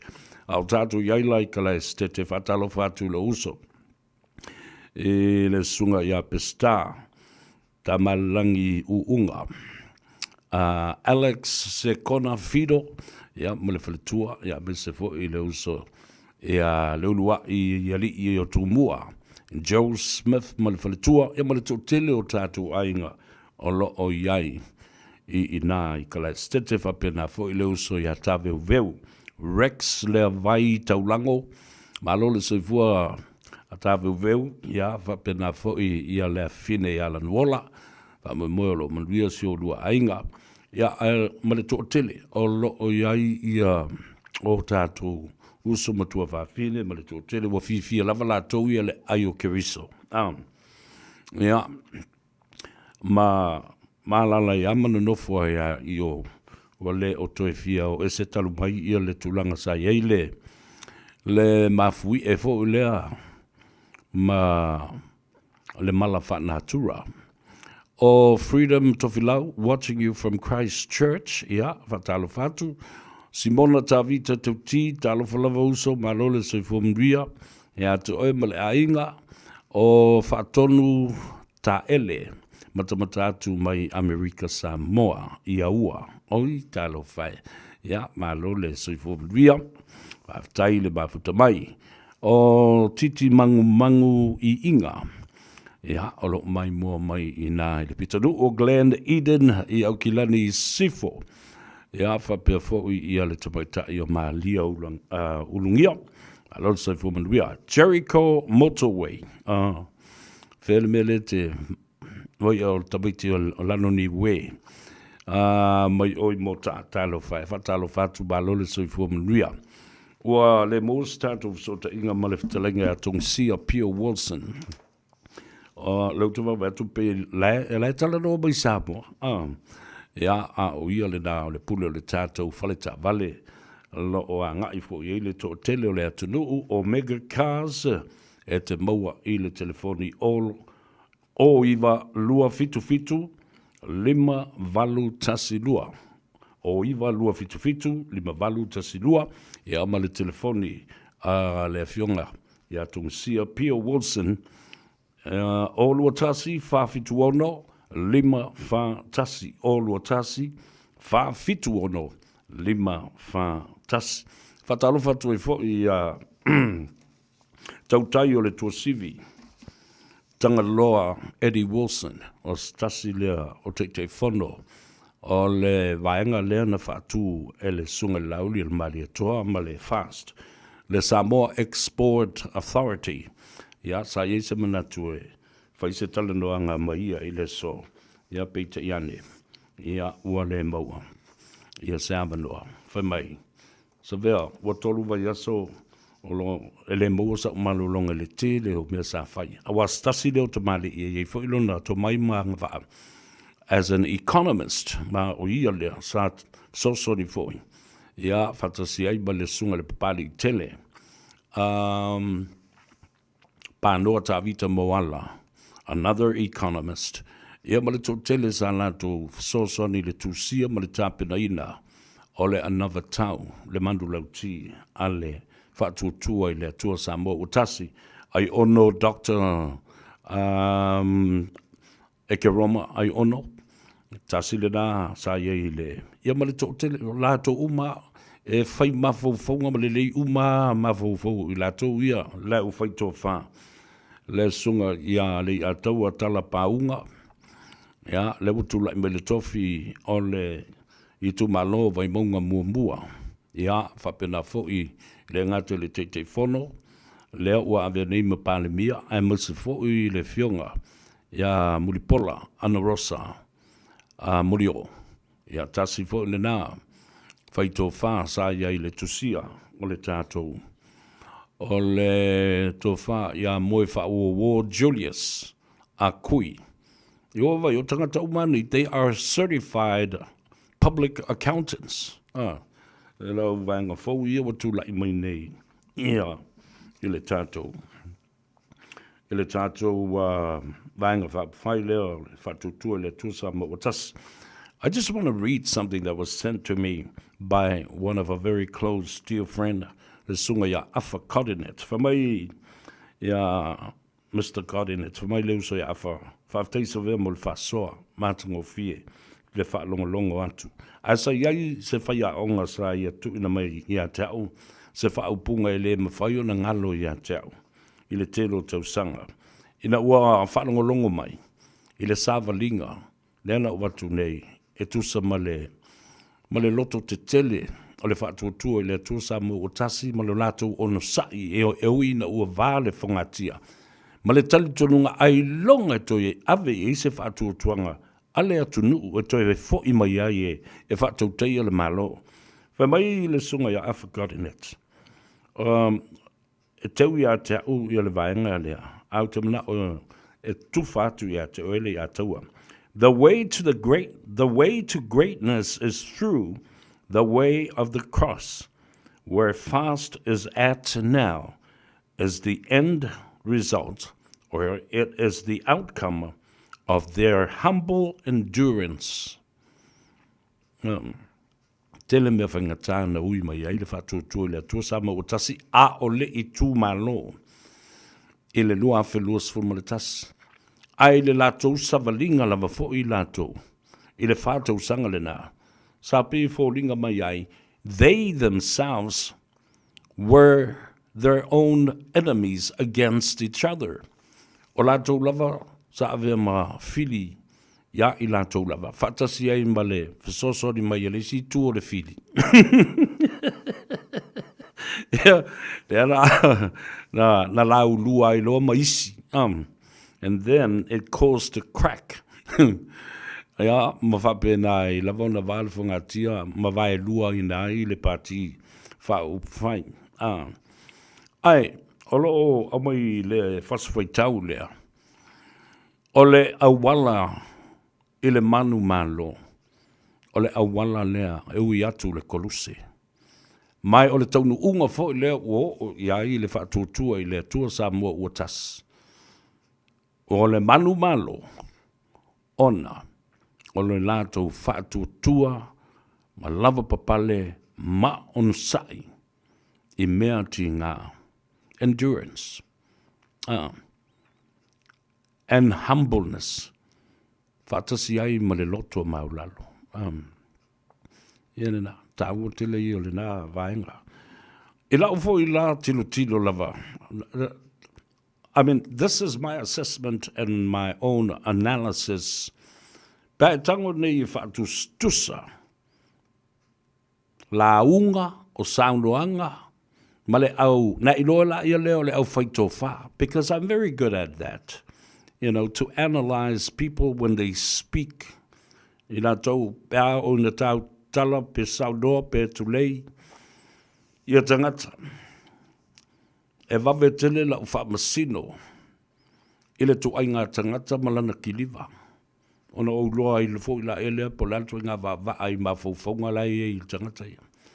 Mea lai lau te whātua leo se whapeo se tau whaleanga po se tulanga whapena. But I'm sorry to say this, and I apologize pa whai. Leanga o lau personal assessment to lina. Ai sila ile se singa o launga. A suyo le whatuatua I le atua saboro o tas. Auto sila foi I launga ale baenga lea no atu. I afia me. E tu tusa pa uba, le matango fie, o le whaasinga ina mai o le ulutala, o le autu o le launga, ma whai mai lea, se I o le tino o le launga, se I o ina whaifo, ia le folasanga ma le launga atola. Alu lai mata le lei, I launga, a suyo le chapipi, na e tango la ia le whaamasino, oe lava I ate oe. Na I lofo I la ia le lau tala le la vatu. Na e loa ai la ia lea o leo whaitua wha le I tū lea.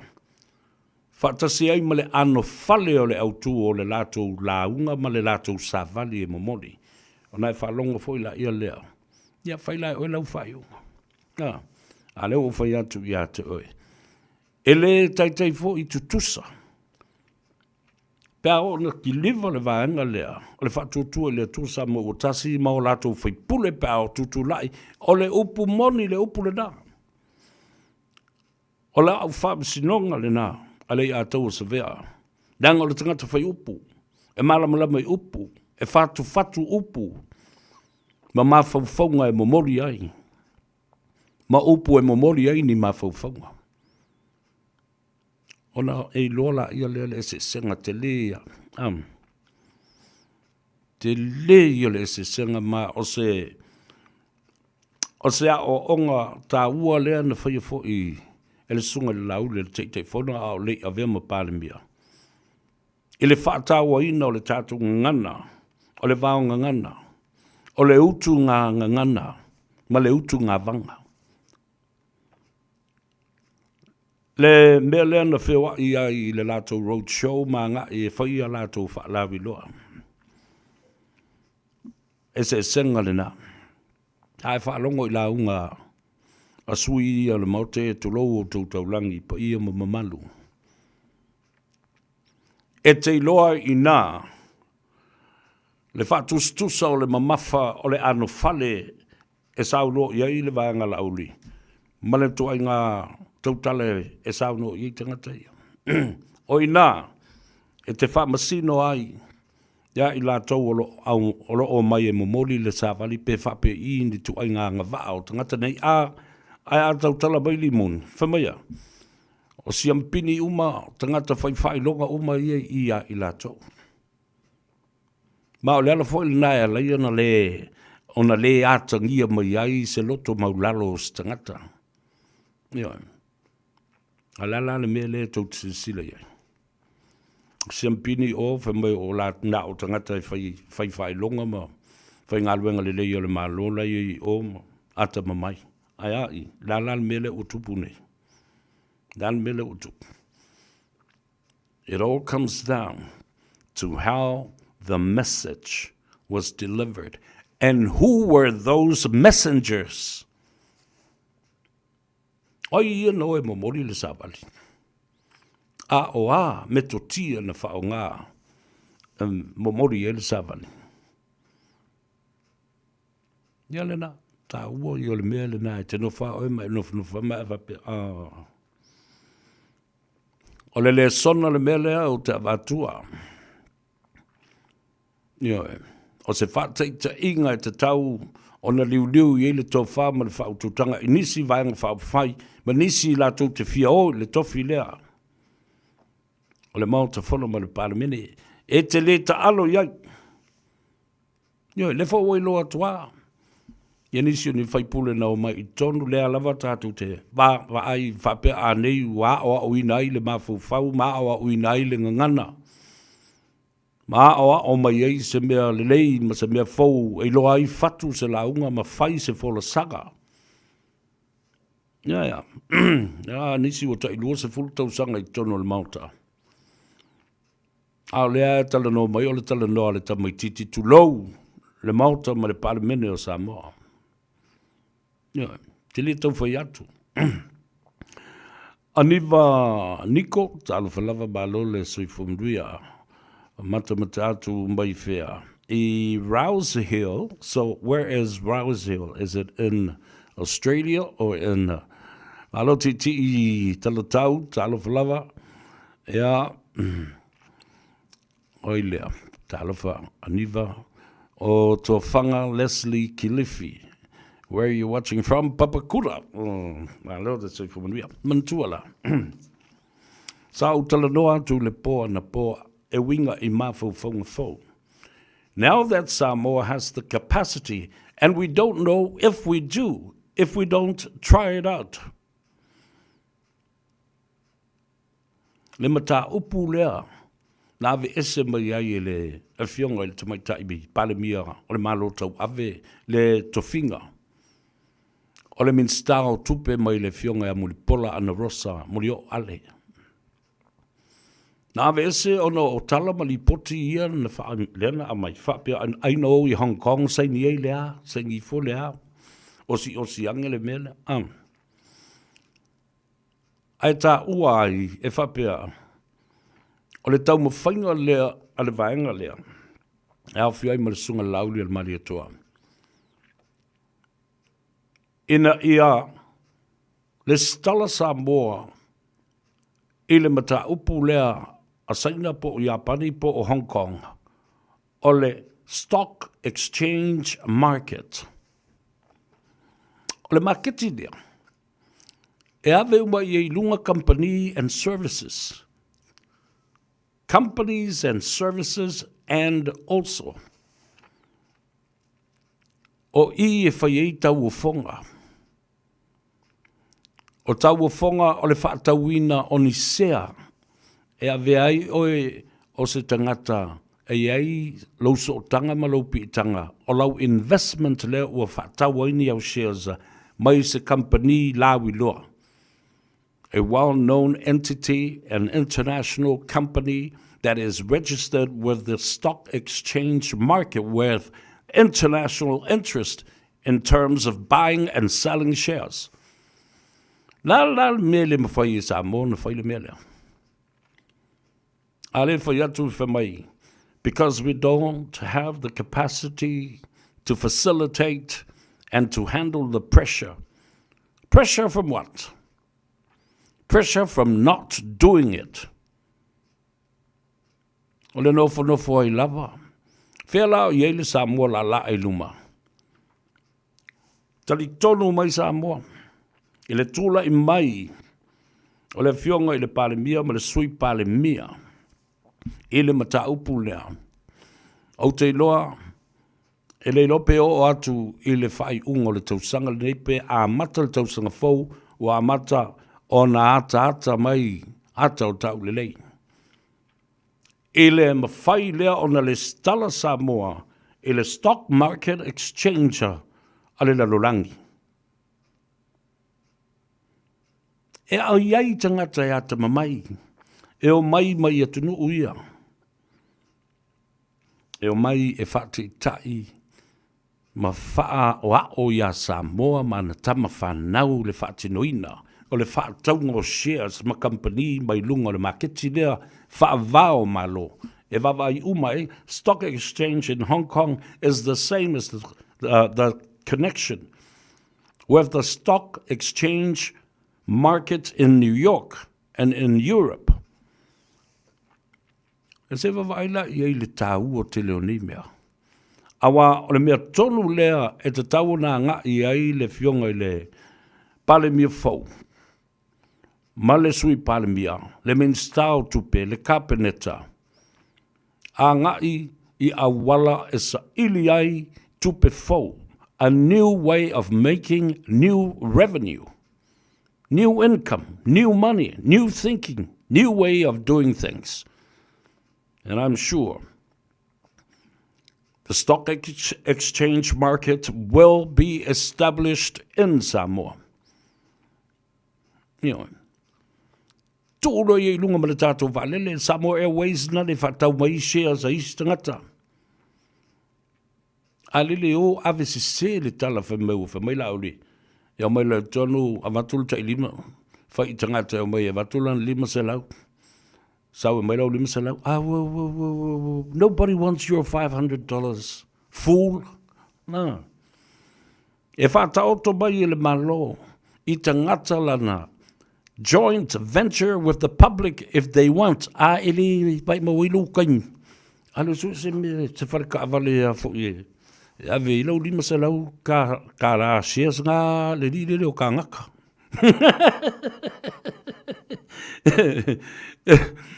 I te sau fua e tau tala mai le mata upu e tele a vātu e tele marmalama iai. Nā le atou sa whea langa wau na mua tusi. Ioi. I le pulenga matino mātutua ia. I nau whātua atu lai mai le whainga māloa le fast. Lauli is aware of it. Fiume is aware. Olo. is aware, and also Lea Tinuu, they were all CC and copied with that original letter from Lea Atoa. All I was asking, pawala mena o whai atuai, pe ma whai o na te ngai masila sila, ise awala, le whai ele e New Zealand, man tua la le Air New Zealand, o le company lava ia o na ia 5% o le company valele. O le fast full iwa pasene, e ona ia e tangata uma o New Zealand. Tangata ia whaisawhanga sa latu whaatau o maini shares. Le lope ta i se fulu afe le share tas. Pes fulu lima afe, luas fulu afe. Ia ta toula, e whata oto o le ala le nao le tusi atu. Whapena fwela si le fia e whatu whawo o whatu tielu. Le purusili o le Samoa Airways lai e le teimi le nei. O le nganga o mawhauwhaunga. Pe ma whai o na whai paanga whaatasi ma le public a Samoa, tangata lau tele a Samoa. Au leisi vaenga au tu, e whaata oto mai e le komiti whaafoe, ma le malo, ia le ala fua, the governance plan. Ina ia pui e le tula fono pe whape I ai au whai, le ala au whai o shares. O ai anga waa i le share. Awa a whaatele nei. Ia le whaase lau wafe. O tangata Samoa. O le ia tunu I whafu. Ese mai le lua se lau wafe lai Samoa. Whai ngō fia ia. Tele Samoa i se leni tele tupe. Wa lewa na whaatali tali I se teimi e whaatulanga mai ai. Le governance for the legal status o le whaatulanga ino le whaatauino shares pe fia foi. Shares e mwhaile whaatau le tangata. O taula I e tali I mata upu ia whaapea o meo investments, whaapea na foi partnerships na ngā o ngā ruenga. Foi lele e whaipaanga I matangata le atinu. Te whai atu le atu. E le aise Samoa o le a le mita le whaatau son share. E tasilo na share a whape sfuru afe pe afe pe lima afe le share. E lua o share o sfuru afe lau investment I tono le o le valele. O mai isi te ngata I e tolu se lau afe. O mai le lātou te se furu afe foi. Le ale mea o iai. E tolu I le wha valele. The airline fleet for Samoa Airways will, you will look at that kind of numbers. 3, 4, 5.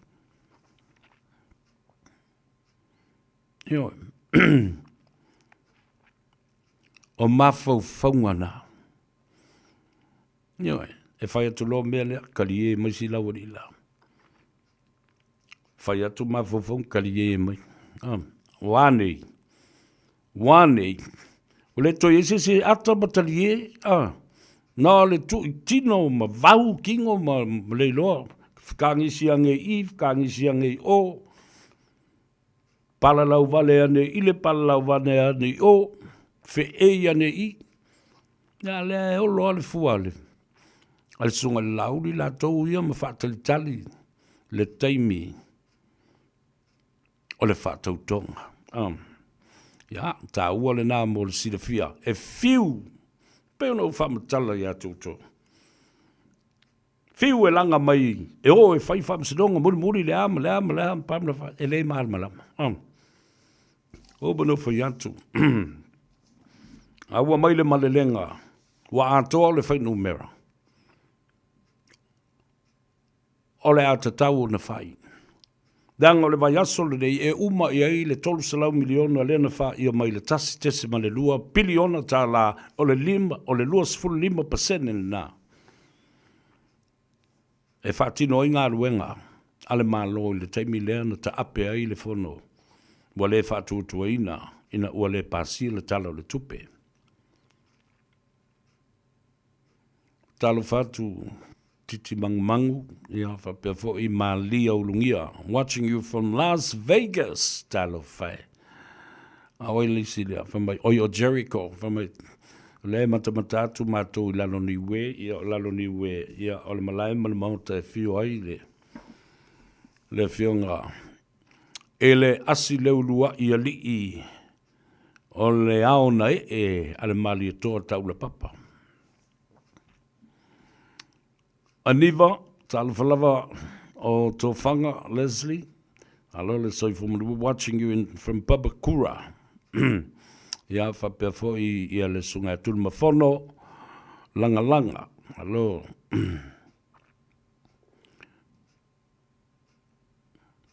O tulma whono langa, a tōle fitusfulu tausanga, lo mafuta atu I sata puala, tulma whono le sa, talo whai, ia happy birthday, ia, pa uli atu le nā tausanga, le nā taimi I le masino November.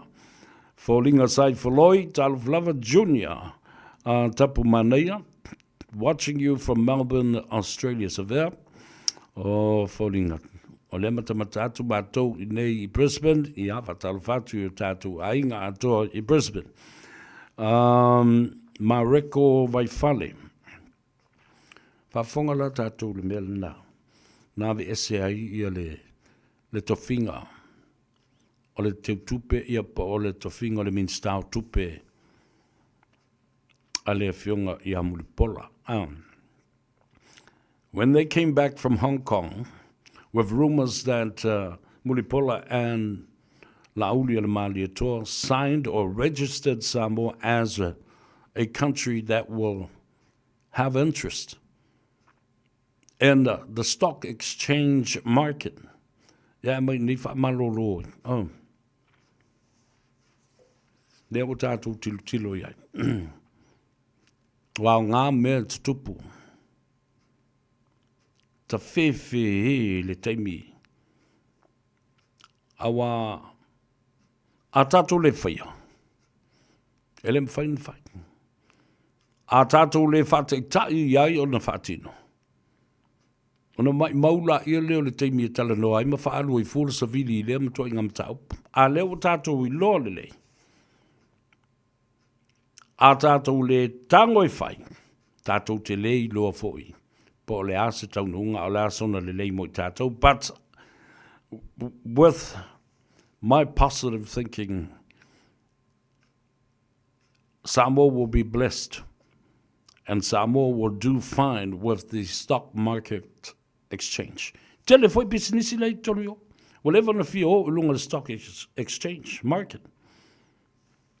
Ale Sheraton Aggie Grace nale. Tu ia lunga ma le tātou ofiso whatoanga.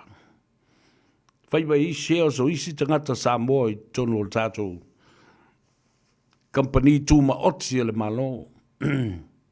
Pesinisi tu ma oti, the private sector. Yeah. Te ia le lele I fo ilunga o le aliki, ma le taula. Wai vai, lele wa le stala mai le taula ilunga me whai le whaatau o tātou shares le taula a Charlie ma le awaliki. Asi vai le, e ta iawheli ma se lau le share. Mana tuala, uma le tausanga. Whai loa ma vaenga, taipei o le nupi wha. Tasi la nā company e lele I wholo ilunga. Le business po le mtanga luenga tuma oti le al malo. Lele I wholo ilunga stock exchange. Le alale me moai. E to a tele I la tau le a investai. Whaatau o la tu shares ia whapena fōi. Na whaatulanga mai le tu la whono. Ai a inga. E whaatanga I tangata ma whaatino mea ia. Ele manuia Samoa pe awhai ele e whatango fi whaatino mea ia. For my Emma Lawson, Charlie Kirk was all about freedom of speech, loved by so many people, especially youth. He also has much faith. Yes, of course. I've followed. I used to watch him. And sometimes, o telefi fia fo isia na polo isia na matau. ai fia ia I tupulang talvau e ilana por kalame le na sa e ta ole prove me wrong ia e o tu tangata la tu te fi nau fo le ai ata mai sili o tangata fo I lotu o te le lopo le ale lotu e lotu ai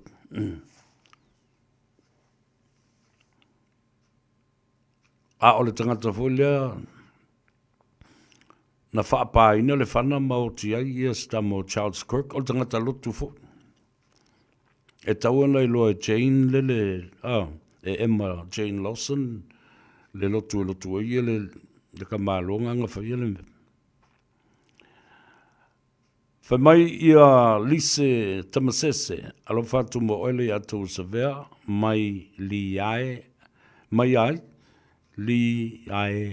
Al Tamasese from St. George, Utah o I talo whai ia malo lava le soifumun ria malo le ngā lue ia o ina I le tō stete lena tupu mai ai matangata vale ina ia Charles Kirk tōru sultasi tau sanga le matua lua le whanau Tama Samoa from Alabama soifumun ria malo le soifumun ria whaftai le mafuta mai ia whapea fōi ia Tema Korea talo Fatima malo le soifumun ria whaftai le mafuta mai le ngamoe li faa esea ia malo le soifua whaftai o oilea Pirinhi ia malo Rogers Hazel Rogers Tariu watching you from Melbourne o Whiai Samoa malo Whiai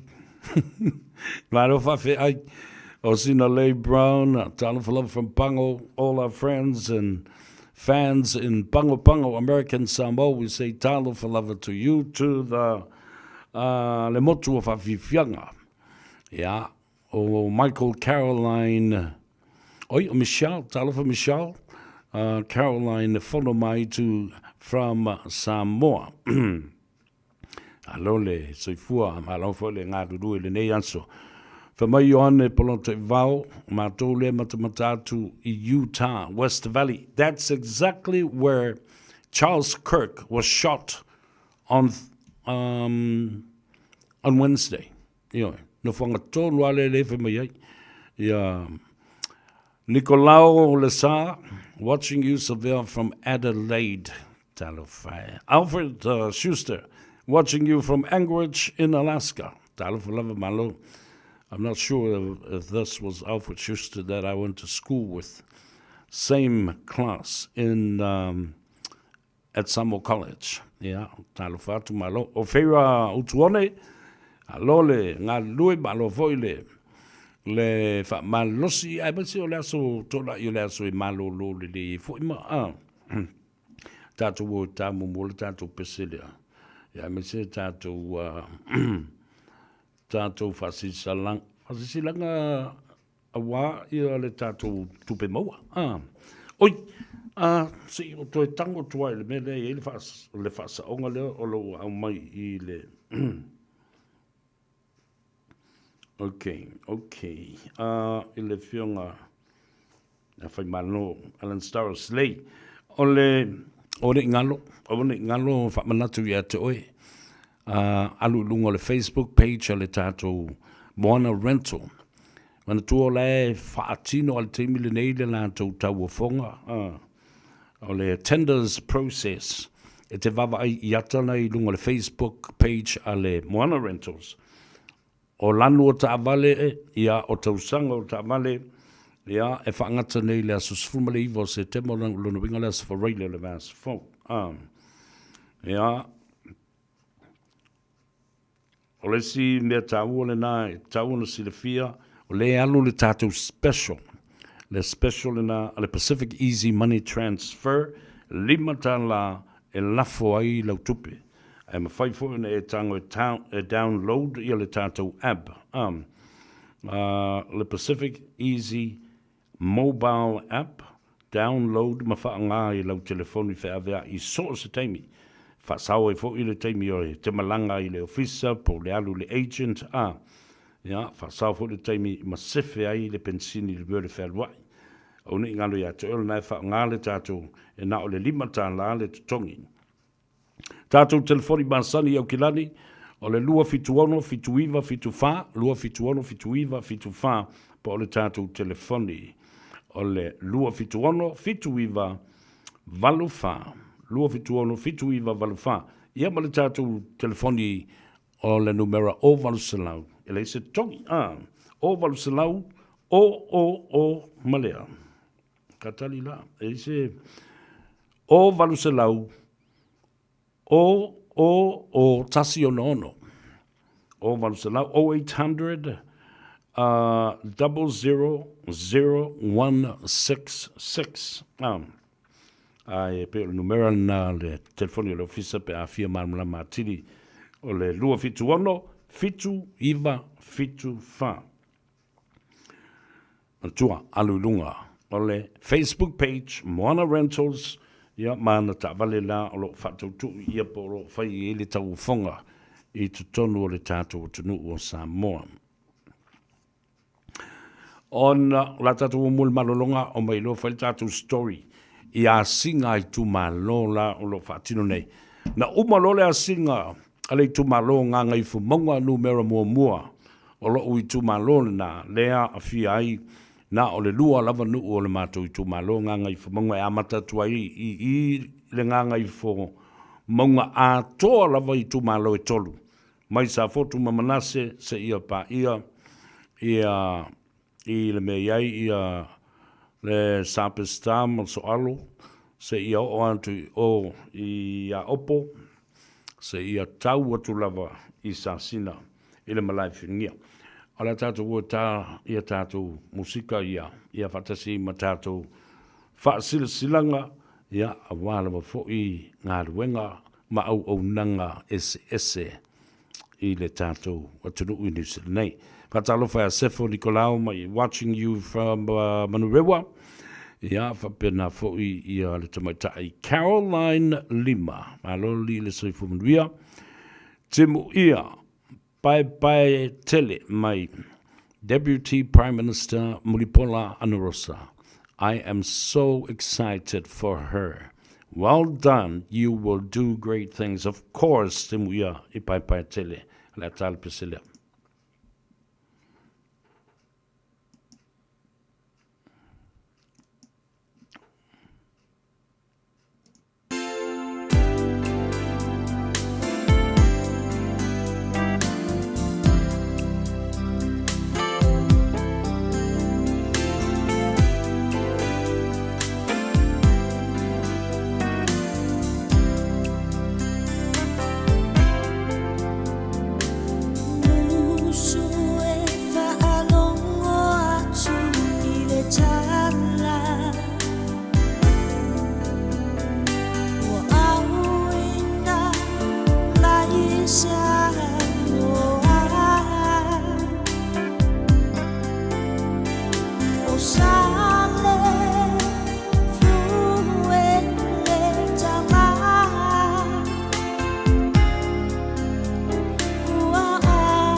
I'm very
O le wha atoa uma o tātou tui pui pui ar kōwiti te tau ona whai. O se au wala i tau sia le lei ai i tātou, o tātou tua a mātutua, mai e pele i ai tātou.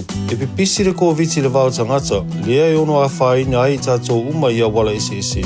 O nisi tangata e sili atu ona tinga aina nai lo isi. Mo le pui pui o oe mai se mai onga onga, e whautua ina le whai o le tui pui pui ar kōwiti mo tangata uma o 5 tau sanga malunga atu. E le ai se tutongi, mai ma whai ona whai pea uma le ono māsina talo ona whai lo tui pui pui la ta mai ar kōwiti. Pena e maua fo e wha mai. Mo le whātonuina o sau ava noa po le fia maua o nisi whamatalanga. Whawhasota I lau fō mai po le whale talavai. Pete tanga I le bookmyvaccine.nz. E whātula watu lau whāwhonga anga Samoa. Ai mātou te fia e whaelo atu le tau o whonga po le tender a le Moana Rentals. Ori tā wale o lo fia whātau e se nātu. Sila ane I le tātou api o wholinga po le Facebook page a le Moana Rentals. O lo iai a toa lava le nisi o tā wale whou e fia whātau I nātu. I le tau o whonga. E whangata le nei tau o whonga le aso sfumalima o se tepa lua whenua sfumalima. Ma e iai inga whamitoa. Mo losi la fia. O nei tā wale o lo maia ma tausi wha le nei e tātou insinia. Ai ua o fo I le vai teimi o le tausanga e whātau e se nātu ai. Ai au mai isi tā wale whou. Au a le wha wina o le tautua a le Moana Rentals. I le whai unga le nei tausanga ma le tausanga whou. Mo nisi whapitalanga wala wane te vanga po niu Johnny a Kau. I le telefoni fitu ono lima o iwa lua. Fitu ono lima o iwa lua. Mo le Moana Rentals. Beta Drive Doctors I le taulanga whaatau I mangele whaapea manrua. O le vainga o so ngase pe amana o mia. E whaatino e fo I matupui pui o le whana witi. O tupui pui la COVID sfuluiva mo I lātou e sfuluan tausanga malunga atu. Whaapea matupui pui o le flu. Pala au telefoni, 255-25 mo so wanoe whaatino ai nei au nanga. O fisa whamai I mangele I taftafane o le McDonald. A manrewa I taftafane o le whaletusi po le Public Library. Beta Drive Doctors Clinics. Tasilima I watolu amo. Radio Samoa.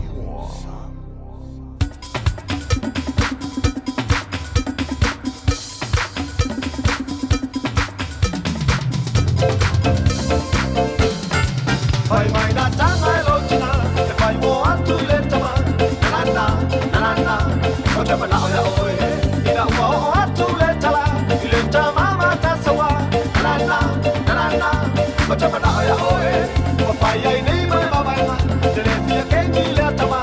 Na, o te mana o ya oe. A mape tau I le awala, o te tongi na se ala. Na, o te mana o ya oe. Ma mai mai kuilele, polinga pa ole, ai anga atu kelele, ai alesa o mesese. Ua o lota se mapupa, me anu e fai ole tuina na, o te mana o ya oe, ai tate pepe le tama, me se sapoya ue lautina, na, o te mana o ya oe.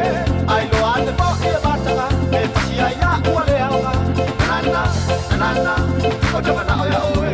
Ai a o no kole a inga, fai so manga e poronga. Na, o te mana o ya oe. Sisi ba mai dai tuilele, polinga fa ole.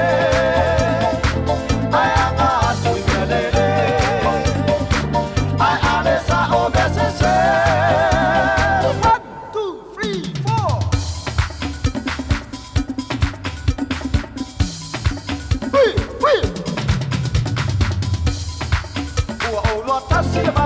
Le anu e fai ole tuina na, o te mana o ya oe.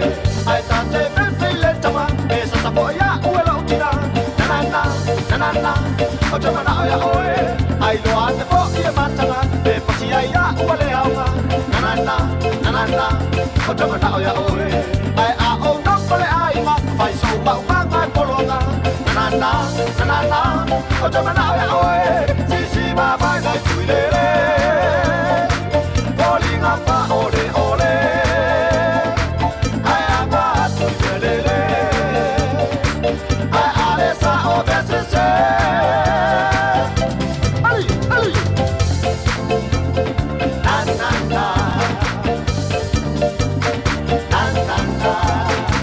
oh, na.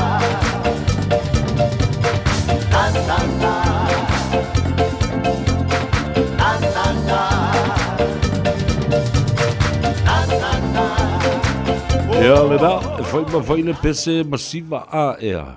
Ia, I le whaafonga fo, I le atunuu, nisi o lo ngā lulu e pēa pe I oa u le nei taimi o le aso. I wa vai le ua mamai e whai a malese I la tau ia. Ai malo le soi fo bia ia la to leo te va ia tu sole u batoi tubulunga le tatu apio folinga ia ma le tatu Facebook page ia ai ba se fo le tatu YouTube channel fia fatalo fala vai nai te ba matu nei o le tunu o fai mo ila to ia pola kalame le ato se to tele o le a fionga ia le malu Nansen i Ellerslie ia fatalo fatu fo i le tua fine ia fale naoti Madeline ia fapio fo i le fionga muangutia toko tautai to faiono a lole soifo ia fatalo fo i le to mamtua au mua ave ia fapio fo i le tina ia au auna ia ma le to tele fo i o siu to ainga ma le no falo ma le ngali fatalo fapto lava i le fionga le ngaftasi po le to fa fo i le ngoa matua fata a si ale ngā, ia, ma le whalitua le fionga ia le au pepe centenary, ia, ma le no whaalo, ma le ai ngā lii, whaaftai le mafuta mai, ia, ma le tautua mai, ma le tautua ina fo i o tātou ainga, ma le singa o nai o tātou ainga. A malo atu, mai po o lava vale fo i lua pepe, ma ka engi solo whangua ange i ngā, ia, ele ngā tei lea. Fatalo fafo i fapitoa lava i nisi o uso o mai mo mai ina i le pitonu o ranui. Talo fale uso a Taniela, ia ma le fale tua foi po le tua fine ia ma tātufu, ia e maise ia le whanau ma le ainga, lo fo i asu tātou te le wheloai. Ia, ai le ngata lai le nā. O lea ua wha mautu mai le fionga le li Parliamentary. Sui Parliamentary, ua ta oto ai nei, ma wha mautuina o le fionga i le te maitai, Sui Parliamentary, Muripola, Ana Rosa, Molioo, Ale. Ia, le fo lau tātou i lua nei, ia le Fong of Talai, ma le Sui Fong of Talai. O le Fong of Talai, o le tamo le ainga le tai, ia, le talai, ia, au apa au, alo i tafua Muripola. Congratulations to all of you, Mr. Prime Minister and the Deputy Prime Minister, Tole Pulo. Ia, mawhasi fo atu, a malo le loto tele, malo le olu sai ma le lava papale. Ia, se ane, ia, ayo le tai, a wā le tama le ainga i le tai. Lau telenga au pa au, ia, manuia au whaiva, tāpua iatu lo tātou ainga. A le la o wha mautu mai foi. O le sui fo Fong of Talai, o le fionga ia afa masanga, leoni, va ili pea lesi la va ili masame. O le sui fo Fong of Talai o le tamaitai. O le maua lunga ia, o palota na manu malo mai ai, ia ana. Ana lofi numera tasi, ioi. Esele matauti o lea vaenga. Awa, whaato a toi tofi lea o se te maitai. E le tofinga le Sui Fong of Talai. Talu mai ia le fionga ia taula papa whai mala. Ia, al tina le na, ia le tua ale na, o le fionga ia le au pepe, a Willie le au pepe. Congratulations of Masanga. Ia, lau fionga le te maitai Sui Fong of Talai. O le lau mai o ia le lei mai i le vaenga lea. Ia, o lona winga la. Wa le la foa le Fong of Talai, le Sui Fong of Talai i le motele sa la fai. Le la tātou tilo nei. I isi minsta, o le whato a wha lawi loa lava. I le tae au o le asolua. Ioi. Fato a wha lawi loa lava i tae au le asolua. Hoi mai pesa mino pe telo. Fatalo fatu lau sunga le ataua. O mātou le matamata atu mai i le whale mai le mautanga se ngase i miru moa. Oi talo fai, ia. I nai papatoitoi, ia. Alofa tele atu. Fa mui moe. Ia o le a vave o na. Pa iatu au wha malo lo le tātou mataisiri le langi. ina ia toi whaafoisia le malosi i le ngata i le whalemai i Miromoa, o le whalemai au Kilani, le whalemai i Waitakere, ia whapena fo i le mautanga sa ngase i North Shore, o le peo te leai o whalemai i anga i. E ei fo i nisi o le mamalu o le atunu o si mai. Ma o o whaata o tolia i nisi o whalemai fo i lea tuma oti. Private hospitals, a whaelo whaalongolongo mai, ia, mamori atu fo i, ia, alo whaanga ma whaamrianga, mai a lei atou sevea ma paanga o malawa le tātou li tio, lo alo lo whatu mo o tau na.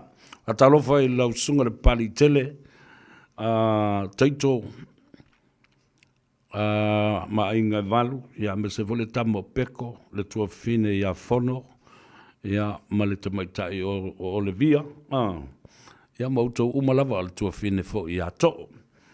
O na o mai leo la utala noa i le matautia, o le vainga na iai le maota o Samoa i le tai au nei. Ina ua to ai taunu, le ainga o le fionga i le li i whaipule. Le tō wha ia la vea lau laua folasa, Paulo Ioane, i le maunta i Vaitele. Ia, taunu mai fo i le ainga sa la vea ma la vea, ia whapea fo i le tula whale ia se walunga. Ia e le ngata i lea, o le pa ia ma walunga, wā sa o e wha. Ia, peo na whio mai utu mapu, a fitu, tapsoa, ma le whtalainga le li o le tū, ia, whapea fo i le la i tu vai a wā le whio teito, mō na alu tutusa, ma le whtalainga ia tau a sā. Le ana malanga mai le tai au nei. Oka se mātango fie o le whailo inga le nei tai au. Mana tua foi o le ainga moni lava lea fo i o le sunga le lauli al mali atoa. Pe ona se ei fo i nisi ona tua ai le swafa la vea i le tele o tausanga ma iai i tutonu o le mautafono ma le palemene ma vea fo i o le minsta o paia inga ua tuana i antu pe o le te leinga. Ia le vea Leo Schmidt. Ia, whapea fo i le tō wha, ia, la vea lei tū pō. Whatalo whapitō lawa le rei tai au, i lau whionga le sao le tātou ainga. La vea tō vi o lei tū pō, ma lau tausia lii, ma le no whaalo, ma le ainga lii, i le pitanu ua o tara. Ma lo le soifo mduia, lau fo i le whatotoa. Nei vai tau le, o le malosi o le malulu, ia tal siolo mawalo soifua loli me sepa se lau Channing talo falava ia i lau fionga tu isalenga loli soifua manuia lo fatu siu tina ma siu tau ainga ia a mo lo manuia le tina o le tatou ainga lau fionga loli ia whapea foi ia tofa leilua ma loli soifua manuia whamaya ai ole matua le ngā o whaaku ai whawhasa ai valea le loa e po le ase me e se ale vere sau ia tofa le lua la tau ai o tala loa mai o le ungari i le o i Sydney Australia po wono tipa maa alo soifua manuia le mai le rope te ua lua ni a foi ni sui palemia. Ia e mwhai ana lua tangata sui palemia. Le taimi. Ai, i la utau wawa ai hatu i ai. E ono o le fionga i ato e lupe. I le minsta o ngā ruenga te tele le atunu. O la utau mate le na i ai. I le tulango le au o i ai i le fionga i ato e lupe. Paunuku muli on a symbol. Ai toi foi mai la utala ele. Ta ua tele le feilo inga. Ele a fia finei ba of tai fo i le lofa pe ona talai ia se walunga e fai mafonga fo i sa o e fa. Ai mai se o le talanga le li o le tu awa o le vea. O le matua leo le tu malo nga ngai fo monga tasi lua se yo o e le malai filongia. Mai finau pau ama, whapea fōi le mamalu ilo tātou a inga I afulau toi, pau ama. Sei o mai I le whale pou whai sula mai. Sei pa ia lalokava. Whapea fōi valepu. Sei pa ia masina fiafi. Sei o atu ile malae filongia. A fio ai inga e lua o wasa mali e tuama sa tupua whapea fōi le mamalu ile whande tolu. Awa iatu na matua I matautia na sopoloa le whasoa. E sui uma o le mautawhono ma le Parliamentary tolu se fulu ma le tas. Ma alof te lai se walunga, alof o le whatotoa le tabao le tātou no uma le tu malo, to wha ia le verna to e lofa ieti. Alo, whaftai le tua I le soifua tunu I pea, ia, a wā lo tātou. A inga, ia ma le tātou no uma le tu malo, whaftai lau tau whaaloalo o maavlunga. Ia, ma le ala fo I lea lai lava, ona mita le sunga le lauli e le maria toa I lona ainga. Ona e tele tala tuu matalo le atunu o lo ta oto ai vavau tala ngata. Awa le toto o na ulu wa I tai le niu. Le ati po niu ma le whasau. Ai a mea tau o le Manila. A le toa whai le li o le tu ia le vea. Le matua na tongi. Awa lana tau whapea fōi lana ua tongi. A upenga na tau wai tau o sala whai awa lilo mai ava masa lilo mai ava. Whapea fōi na filo ai tu mua awa tau ale tu iana. Ese le tau o le reitai au. Vava I atu fōi ma le loto whaengai e tia. I tu leinga ma saundoanga. Ia, tali whai tau fōi a leo muenga le tai au nei. Tau wha ia masina lupe ma kes le atu a vau. Ia, hanga ila ia lea bale a nganga fifia ma le whaftai. O leo ua toi fōi mai ia le tātou tofi I le swafa la vea, talu mai le tele o tau sanga ua mawai. Ia a o le tino lava le tasi, ia pei fo ina sa se e iai ia lo tātou tina. Ia anti whai malo kika, snowers, watu le wha malo, ma le wha aftai ia te oe. Le tina o le tātou I tu malo. O le tina fo I o le atunu. Whai malo kika stowers, yo favor sa aleanga ai le maota whono ma le Parliamentary o Samoa. Ia ai sa whaale le fulu ai I tu tono o le maota o le whafonga lava le nao iliui. Po le whafonga fo I lea o le fionga I le salamasina. A o le whafonga fo I lea o le pau o malo. Alo whaftai I le soifua tutua. Ia, mapua tuia ma lo I le sasanga. Ai se tautua atu pesita lea muli anga. Whapena fo ia te vanga po niu. Toi whaasasina ma le tō tele o le tātou ainga iuso ma tua whawhine. Ma lo le lei. Ma e whaelua I ewa ai o grandchildren. Our village, our district is in good hands. Yo e mai a ao le lei o le tātou tina ia whai malo kika I isi fo I a ao mawhanawhana o le tō whai le li o le tū. Ia le vea, lau afolasa, Paulo Ioane. Ia, tātou tāpua iatu. Ia, o le maria la o le tū malo. Tasi, lua, tolu, o leo o ta oto ai. ma le pale mia I te tonu o le tātou I tū malo. Ia, o se whiwhianga tā vua le nā, ai vivi I whai le loto ma le anganga I le atua. Ua tau ai o le penga, ma ua tau foi ai o le tū malo. Ia e wha malu le whātua whala inga. A le ali I ma le matua o le tū malo I le tō wha ia la vea.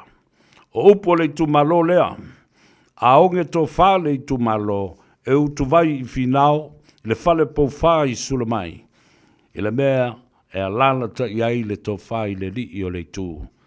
Le matua na tongi, o le, la vea na filo I tū mua. Ia. Sa nga iane ale ai o le tai I lau talenga le li o le tū la vea. O le ale tofi, pe minsta, fo I o whaamasidonga, po le minsta o seisi matanga luenga. Ia. Anga le leile atua. I au whaiva manaia. Ia mau whaiva alo filima. Ia le tala maali le na nei I le vava I atu. Le ai se tasi na pa u. Ai toi fo I lau tala I le tofinga lea o iai nei ia le fionga ia afamasanga. Vantua la. Peia o le tamā fo I o afamasanga lea lioni. Va ili. Lea fo I sa avea ma fonga fitalai o le mauta. Ia. Lea lai soli muri. Ao lava. I mea sa muri ta I ai fo I o lātou tua I te tonu o le mauta. I tau sanga mapaya inga ua mawai. Wa lea mawhai ia tangata le fia mana na o ia I loa umaloa le lisi.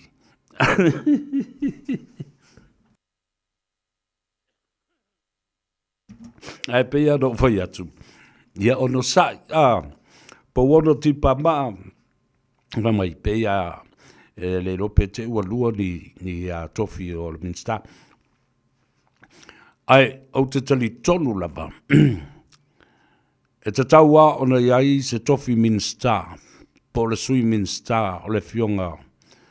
Ia tea to ala pe atu. Noi. A leo le nāfoi. O se fautua faa pitoa. Se fautua faa pitoa. I le fionga. I le la auli ale mari toa. E ale na. Fai loma sisi tofinga fau le na. Fa mai ia palepa to mata. Sa vea te fia whamnatu ia te oe.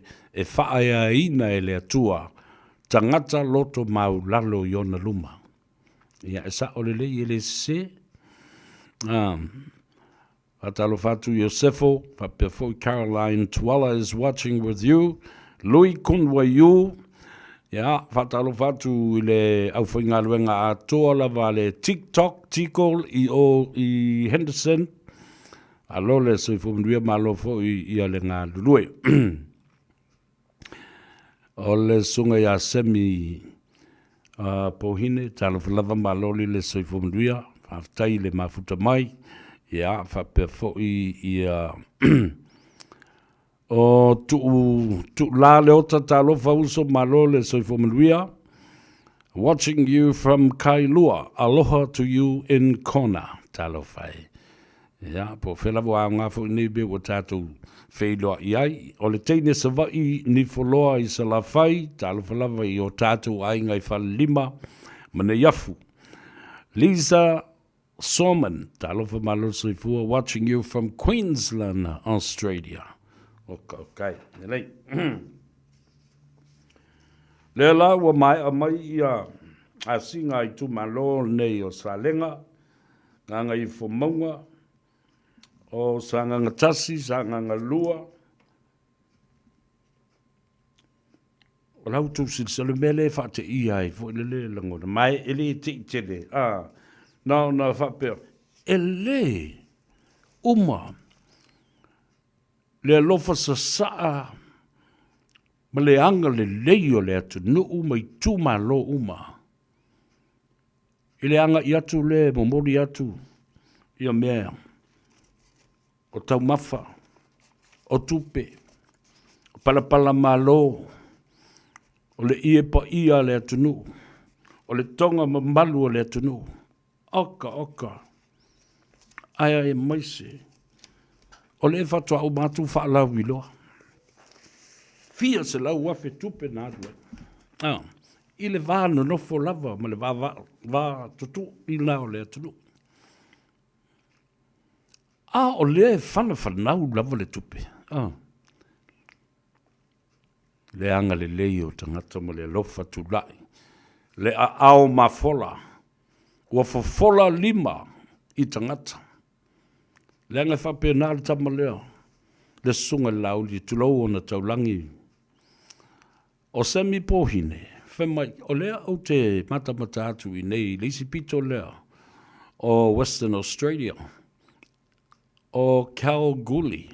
Yes, o ina tonu ai ale ele mo le aulo ma si minerale valele cold or a coal.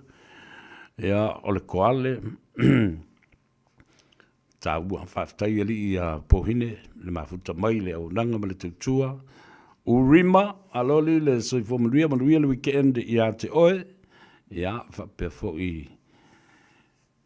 Ia fe aisa mo mai o tavita lea o lo ta ue le tuspa ia e la ititi to e loto maulalo ma lo fangia e le atua. Ia sa tavita le na vea lava matupu ina hua aluatu le pelo feta o Samuel e se tup. E fe mai ai ese. Ia lewa umo mai kama pepeki a ie ke le maso ma mau lulunga ma au le lek. Wa uma mai tama. Mai koe ko kasia se o kali I leikua. O lona tofi ale dao le vava I o povi mamoi. Fe mai oe au mai kama sot. Yo lo au mai lo mare tama. Wa mai ale tua. Amwelu. Tūlo I lunga e wha manuia ma wha mamalu le tofi. Whae e o 5 I le ulo le tama le na. O le tupu le na. Whapena umale me le ua whai matupu I le vale. Le au fia pāle mia umalai o le pito lai o. Aia. Pele tama lea na whatasina I le alau. Tau ai I maa. Ato le lua o leona e o tunga le ka alo me maliong. Eko me lionga 5 mal pakua ma vai. Alaiva ili e Samuelu I le afo ia uku. Al lionga. Ma mata le ma ai ma le umi o nifo leona. Taunu uatu fita e fe mai boika fe. La le fai ka longa al perfecama ma manu fe ai o tupu o le vau. Ia le na ta ua le na o le tātou loto maulalo ma sava vali I luma le atua ma ana I le upu vaso le ua longa mai ua le a fionga le konsula. O le atalo ai le whainga lotu whaafetai I le asosa o le vai asofou. O le atu e longo atu I le tātu utunu. I se taimi, au te tonu lava o le taimi le nao le fiafi le manava. O le tu uo sauninga mai I tau mawhitanga. Ia, o nā ngā I mai ei lea. I le tātu sauninga lotu ve whaafetai ai I le atua Wai umane manuia mana tua le tātou whainga lotu le na whai nei. Ai so o I lo male. Male whainga panota I le asolulu. Upu o le launga ale tu ina malo lo man malo. Retired elder. Tanielu mamea. O malo o man tutofi o lau tala fwai le nana whai atu. Ai tātou te le io o le whainga lotu. I la upora kalame, i le aso toa nai, ai aso sā le tātou whainga lotu e tālu si ai le whainga palota no whātu Samoa I le tātou TANOA AVA. Ua umana tofi le malo, alo ua uloa le malo. Ia no fai atu. E toi tu lai le sunga lauli al mari atoa. E tau ave le malo. Upuna o le astona.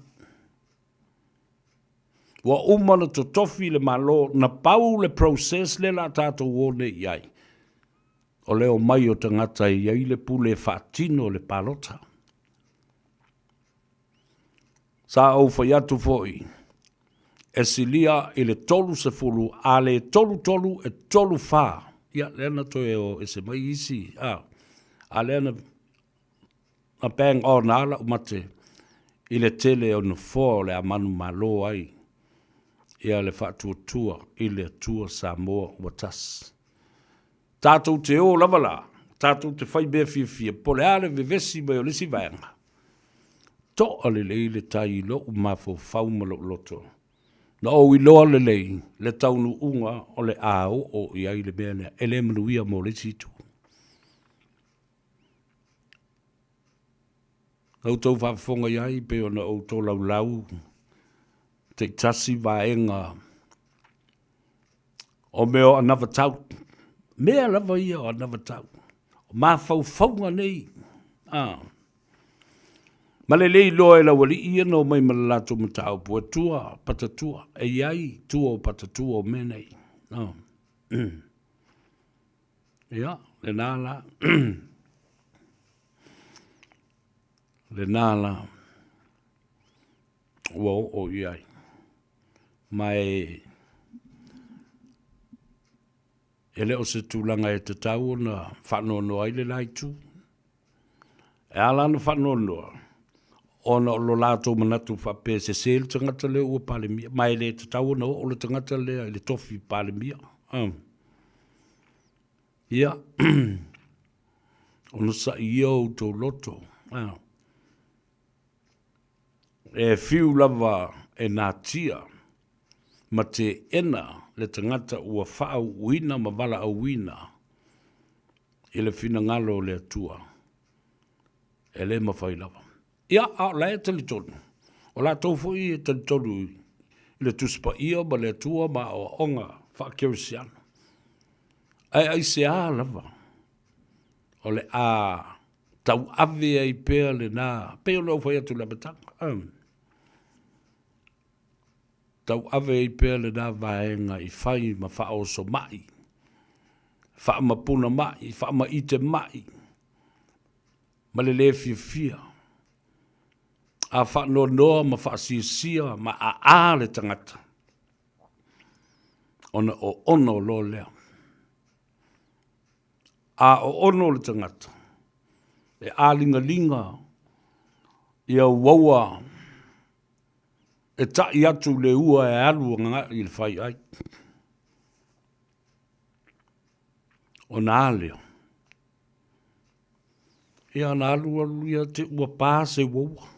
A o se waua se ala toto sili. Ona tā ua. Mo le fatu ma le whai ai. Nena e whai atu ai. So ia tau te o ono. So ia le atu o tau loto. Le whai te talo le nei tu. Ia pai atu. Le a ao mawhana wha mawhana whana o le tua i o tau loto ma o tau whina ngalo. Ua le tau le ai o la penga. Ma ua le tau lau o le whabui moe.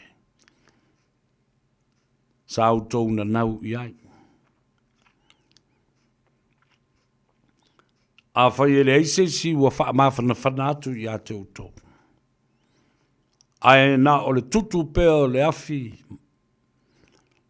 Ma pupuna e ai le loto ita, ma le whalii, ma le tōta mai, ma fau le launga le whaife au. Ave ese nei loa le ita. Tu le ita, tu le epa ma le HRPP, ele ni upo le atau, o upo le whaife au, lea ua o toe. Wha ma ite ma toi wha ma natu, ma toi wha leo atu, a tonu, e puna e ai se loto fau, le nganga fau, ma ni mea fau, ni mafutanga fau. O le nganga po ia le na te musu watu ia te oi. Tango loa i lau telefoni. Ma vili loa la uli. Ma wha malo iai. Ia e pule aui. Alo na whatali te o le aso lua wha malo iai o le mautawhanu ma le Parliamentary. Ia le nā. Tala mo i al tala na, ele se tala tau whapili. Ewa e kari e mera ori. Fe mai tala le se li lea. Severe, you're right. We need new politics, policies, regulations, and laws, and we need new leaders. Le lo tangata, ale lo tangata le ngana mai e tangata o tātou mna o mia. Ni mata fau, ni tangata fau, ni tainga fau, ni aikia fau, ma fau fau, ni mea fau, ma tai fau. Yeah. Tātou o tāle pese, whanofi malia i le whaafonga tāpua i le atunu, i se tu ua lalo ma se motu ngā awha li a tau se vea se yuli i le TANOA AVA i le nei aso tonai. Radio Samoa, tasilima i batolu, amo. Radio Samoa, tasilima i batolu, amo.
Tua pela va oi lo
Salava sai ilo ingoa Oh, se tau ave oe o waolo upa asino manga Si o one pae pae Malohu vai e pei ole aisa Ae wha paolo ele maunga ole atua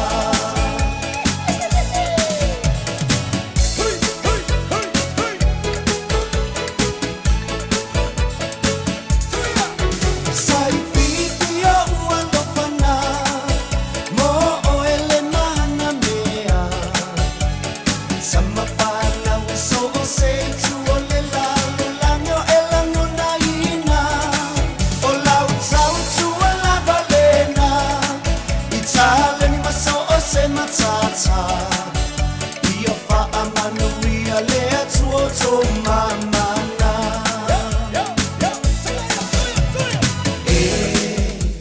O te mimi talava sai pipilo imoa O te tau ave oe o waolo upa asino manga Si o one pae pae Malohu vai e pei ole aisa Ae wha paolo ele maunga ole atua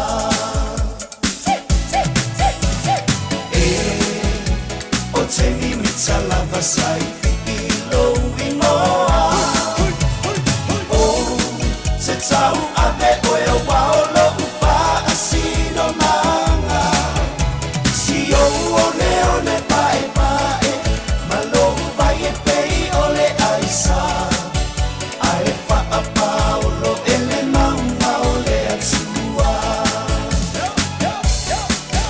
Ae wha paolo ele maunga ole atua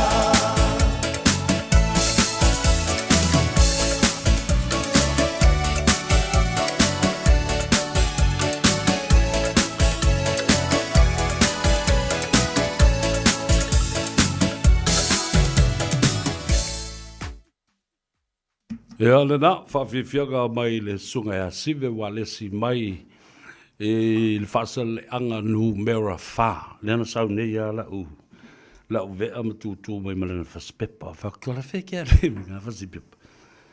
Ai sau, o le atu mai i ngoa, le ngoa toi lupe. Whatua whe ke sau ai fo i manatala. Mai, vai oi, na o whalongolonga tuan nei. O latua o mauru i lalo o le kesi, o le whaitala no anga. A whako le kalo mai te riranga o te pula tuilunga na o leo tangata. A te mana o te lafi nei, te uilo mai a. Pa mai, o le tala noa. E lua mea lai tau tuu i hai ia le fionga ia toi lupe. A le o le minsta o ngā luenga, te tele ale malo. Po le a avea ma minsta o tupe. Whatu ka ingo e.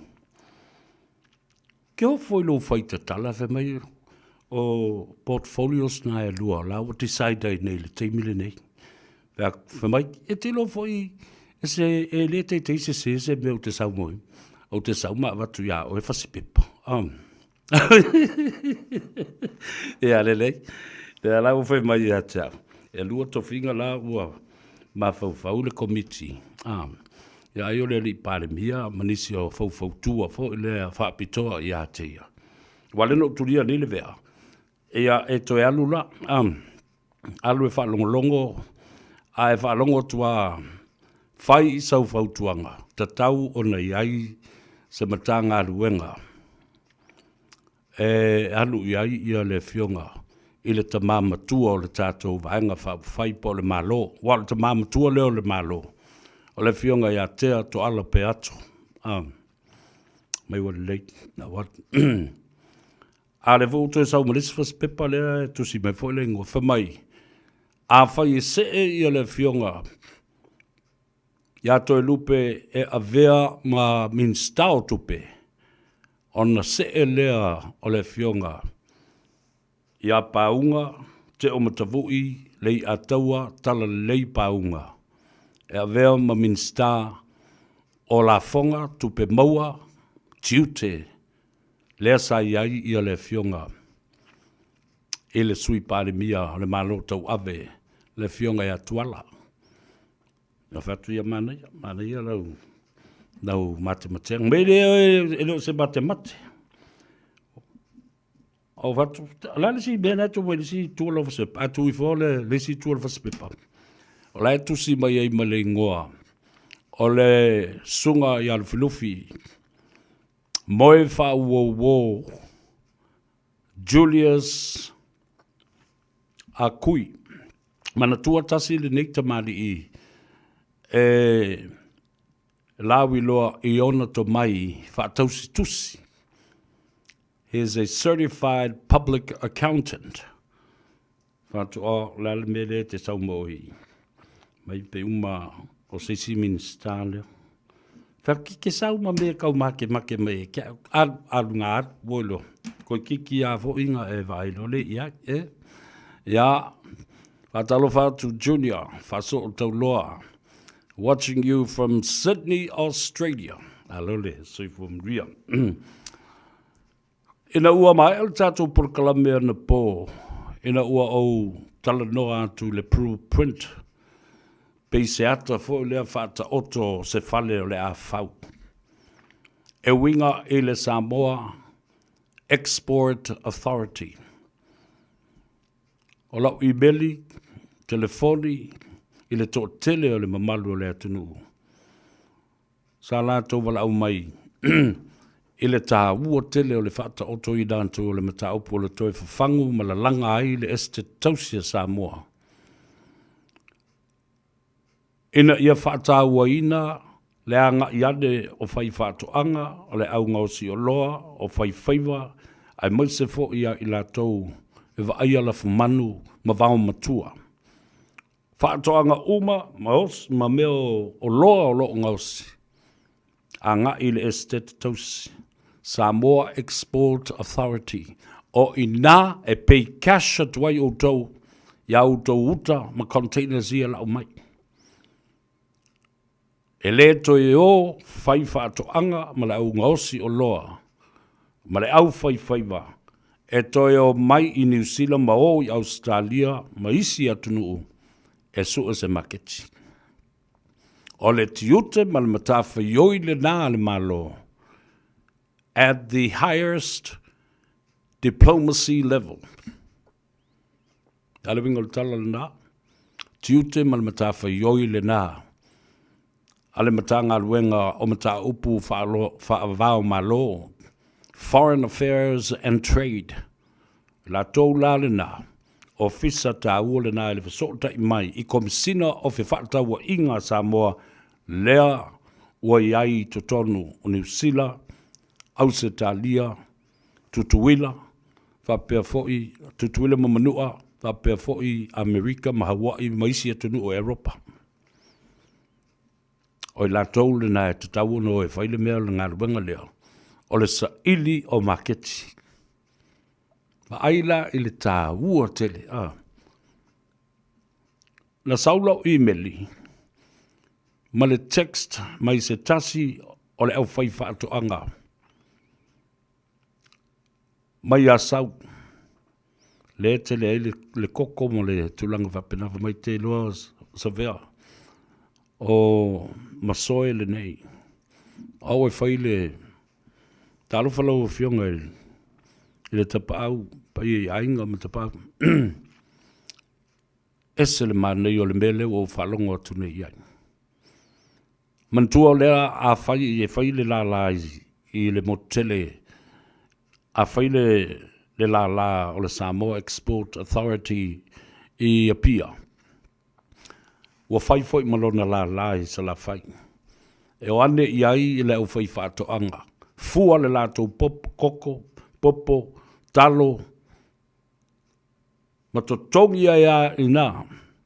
Pay them cash, pay them out, and return to their plantations and their farms. Oi whai, lato ngalwinga, sefele taimi, sefele wheo ai. Alaua mou le tupe. E le tau o mai, i loli e mai ia lato uta, Ea mai o pia. O ane i sa le longa po whea. A o tātou warehouses nei o le a matua whau. Wa mana tua leo le a tubu atu containers, le a telefoi tangata whai ngā ruenga. E mana o mia le manpower. A leo mai I whafu, a ngā I nale, packaging, factories, and staff that will be much needed. E lono winga e te wawa ai le meo le o le lima se lau I le awhi tangata whai ngā ruenga o lea center ma lea center. Aisea, o I lātou e wha mau popoina, tu upusa, tu ufulisa, tu containers, whawhau containers o ave loli. Ia wawha nao no pēro whai atu, nao no si le tongi. Ono tā lai le tula. E matau tia. This operation will become something humongous and huge that will need much support from people of Samoa. Lona winga lau tau tilo a o leo mai ngā luenga whaavai teimi. A leo o mawala ngā luenga I. Whaasfulu I tū la. Whaatele leono. Walua se lau wha se fulu tā la I le vai asu. Lima asu le vai asu. Ia mana tua fo I la. O tu ngā operations whape nei, it will be like 7 days, 24 hours, 7 days a week. A wai te tau lava. O na toi whaatulanga ia tātou whemalanga inga I waa. Toi whaola ma toi whaalelei le pifala, Pacific Foreign Line. Toi wa ai seisia tātou waa fau. E whea wa I mai le wā leo Samoa ma le Pasifika. Wa ole a iai fo I waa e o atu e transit. Ilo tātou utunu. E tu uai o loa ina e whaatali ele si waa e o mai whaatasi e ia tātou o loa anga I New Zealand, Australia, Hawaii, Amerika.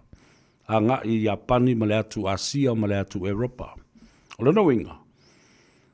E mana o mia ni waa at least 3 or 4 waa te tele ia. O le a le mate le anga I atu waa I Samoa a e whapena fo I waa.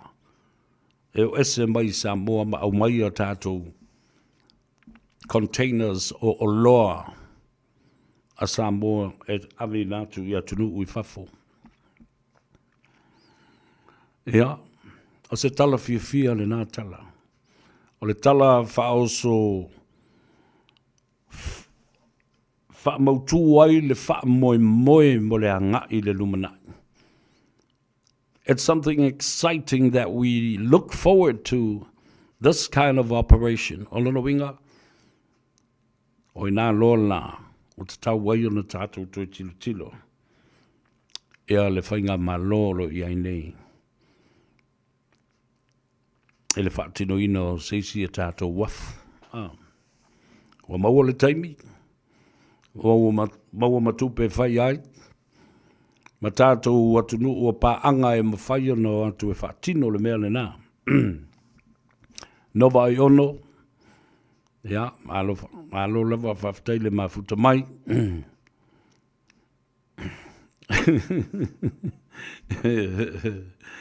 Ia, le rei. Tufal tātou por kalame. Kalala. Ia, alo le soifumaduia whaftai. Whepulea I Elizabeth. O le tamutai o Lily, Anastasia, Filippo, Fuimono. Whema ia.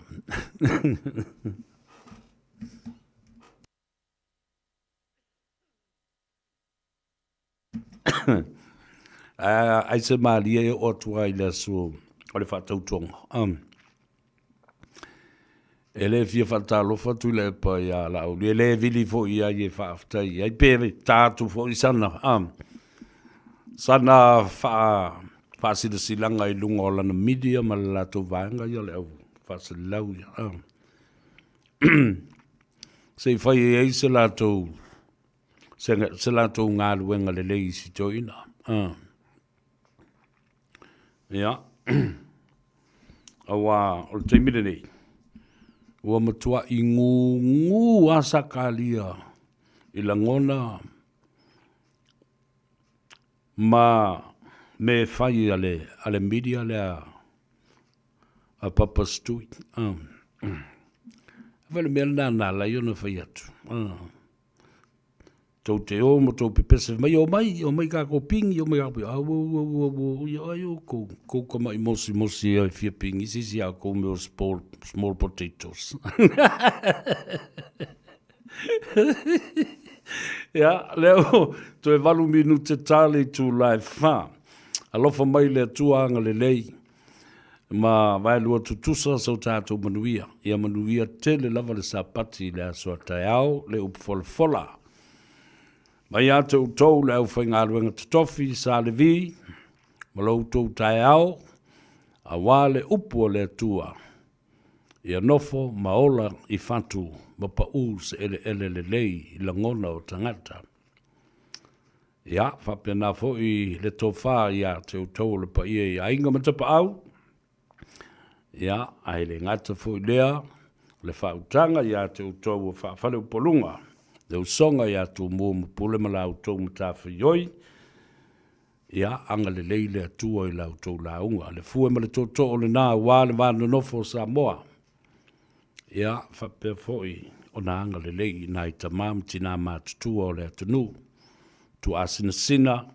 Ia ma le mawhtanga lea le whaliu le la. Le masani o na wheiloa I asonga fua o mua o masina uma. Ma moli atu o lo whaanga ma whaamianga mo outou uma. Whawhetai le vitalenga a tele ai, Edwin Puni. Ia, whapea fo I le mawhtanga a le ASA Foundation. O le whanapu putonga a le Pacific Leaders Forum.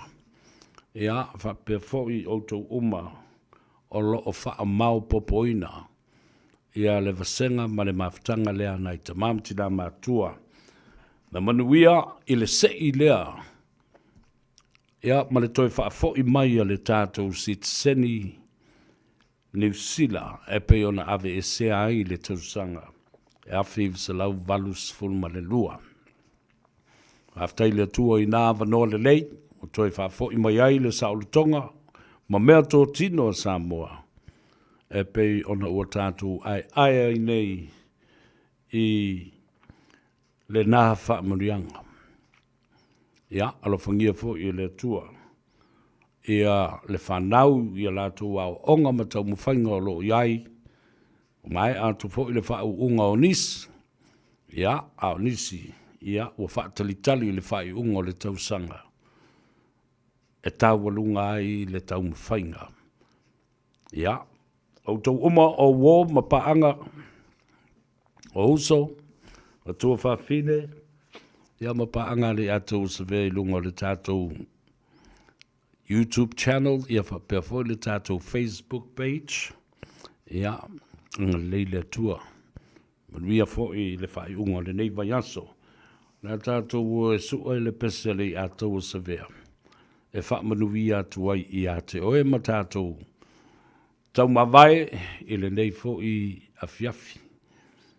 Ria tele I a ngāluenga o lo whatino. Ai tā le pese le ale atou se ve whamanuia atuai.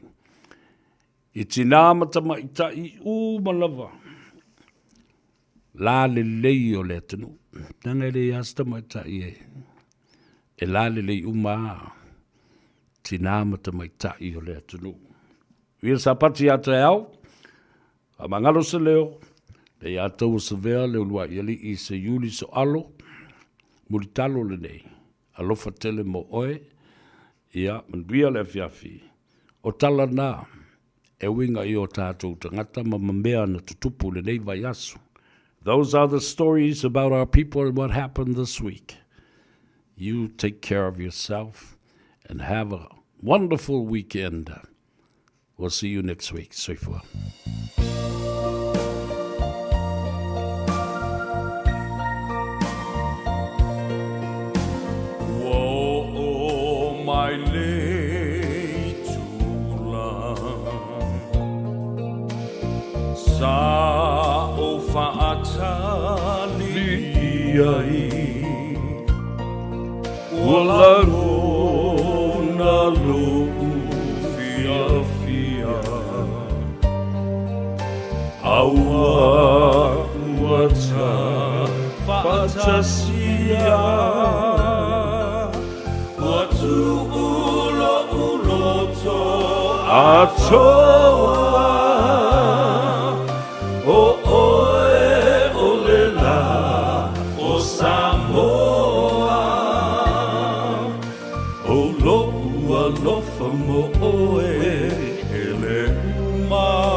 Beta Drive Doctors ile tau longa fa tau I mangele fa pea manrua o le vainga o so singa singa se pe amana o mia e fa tino e foi matuipui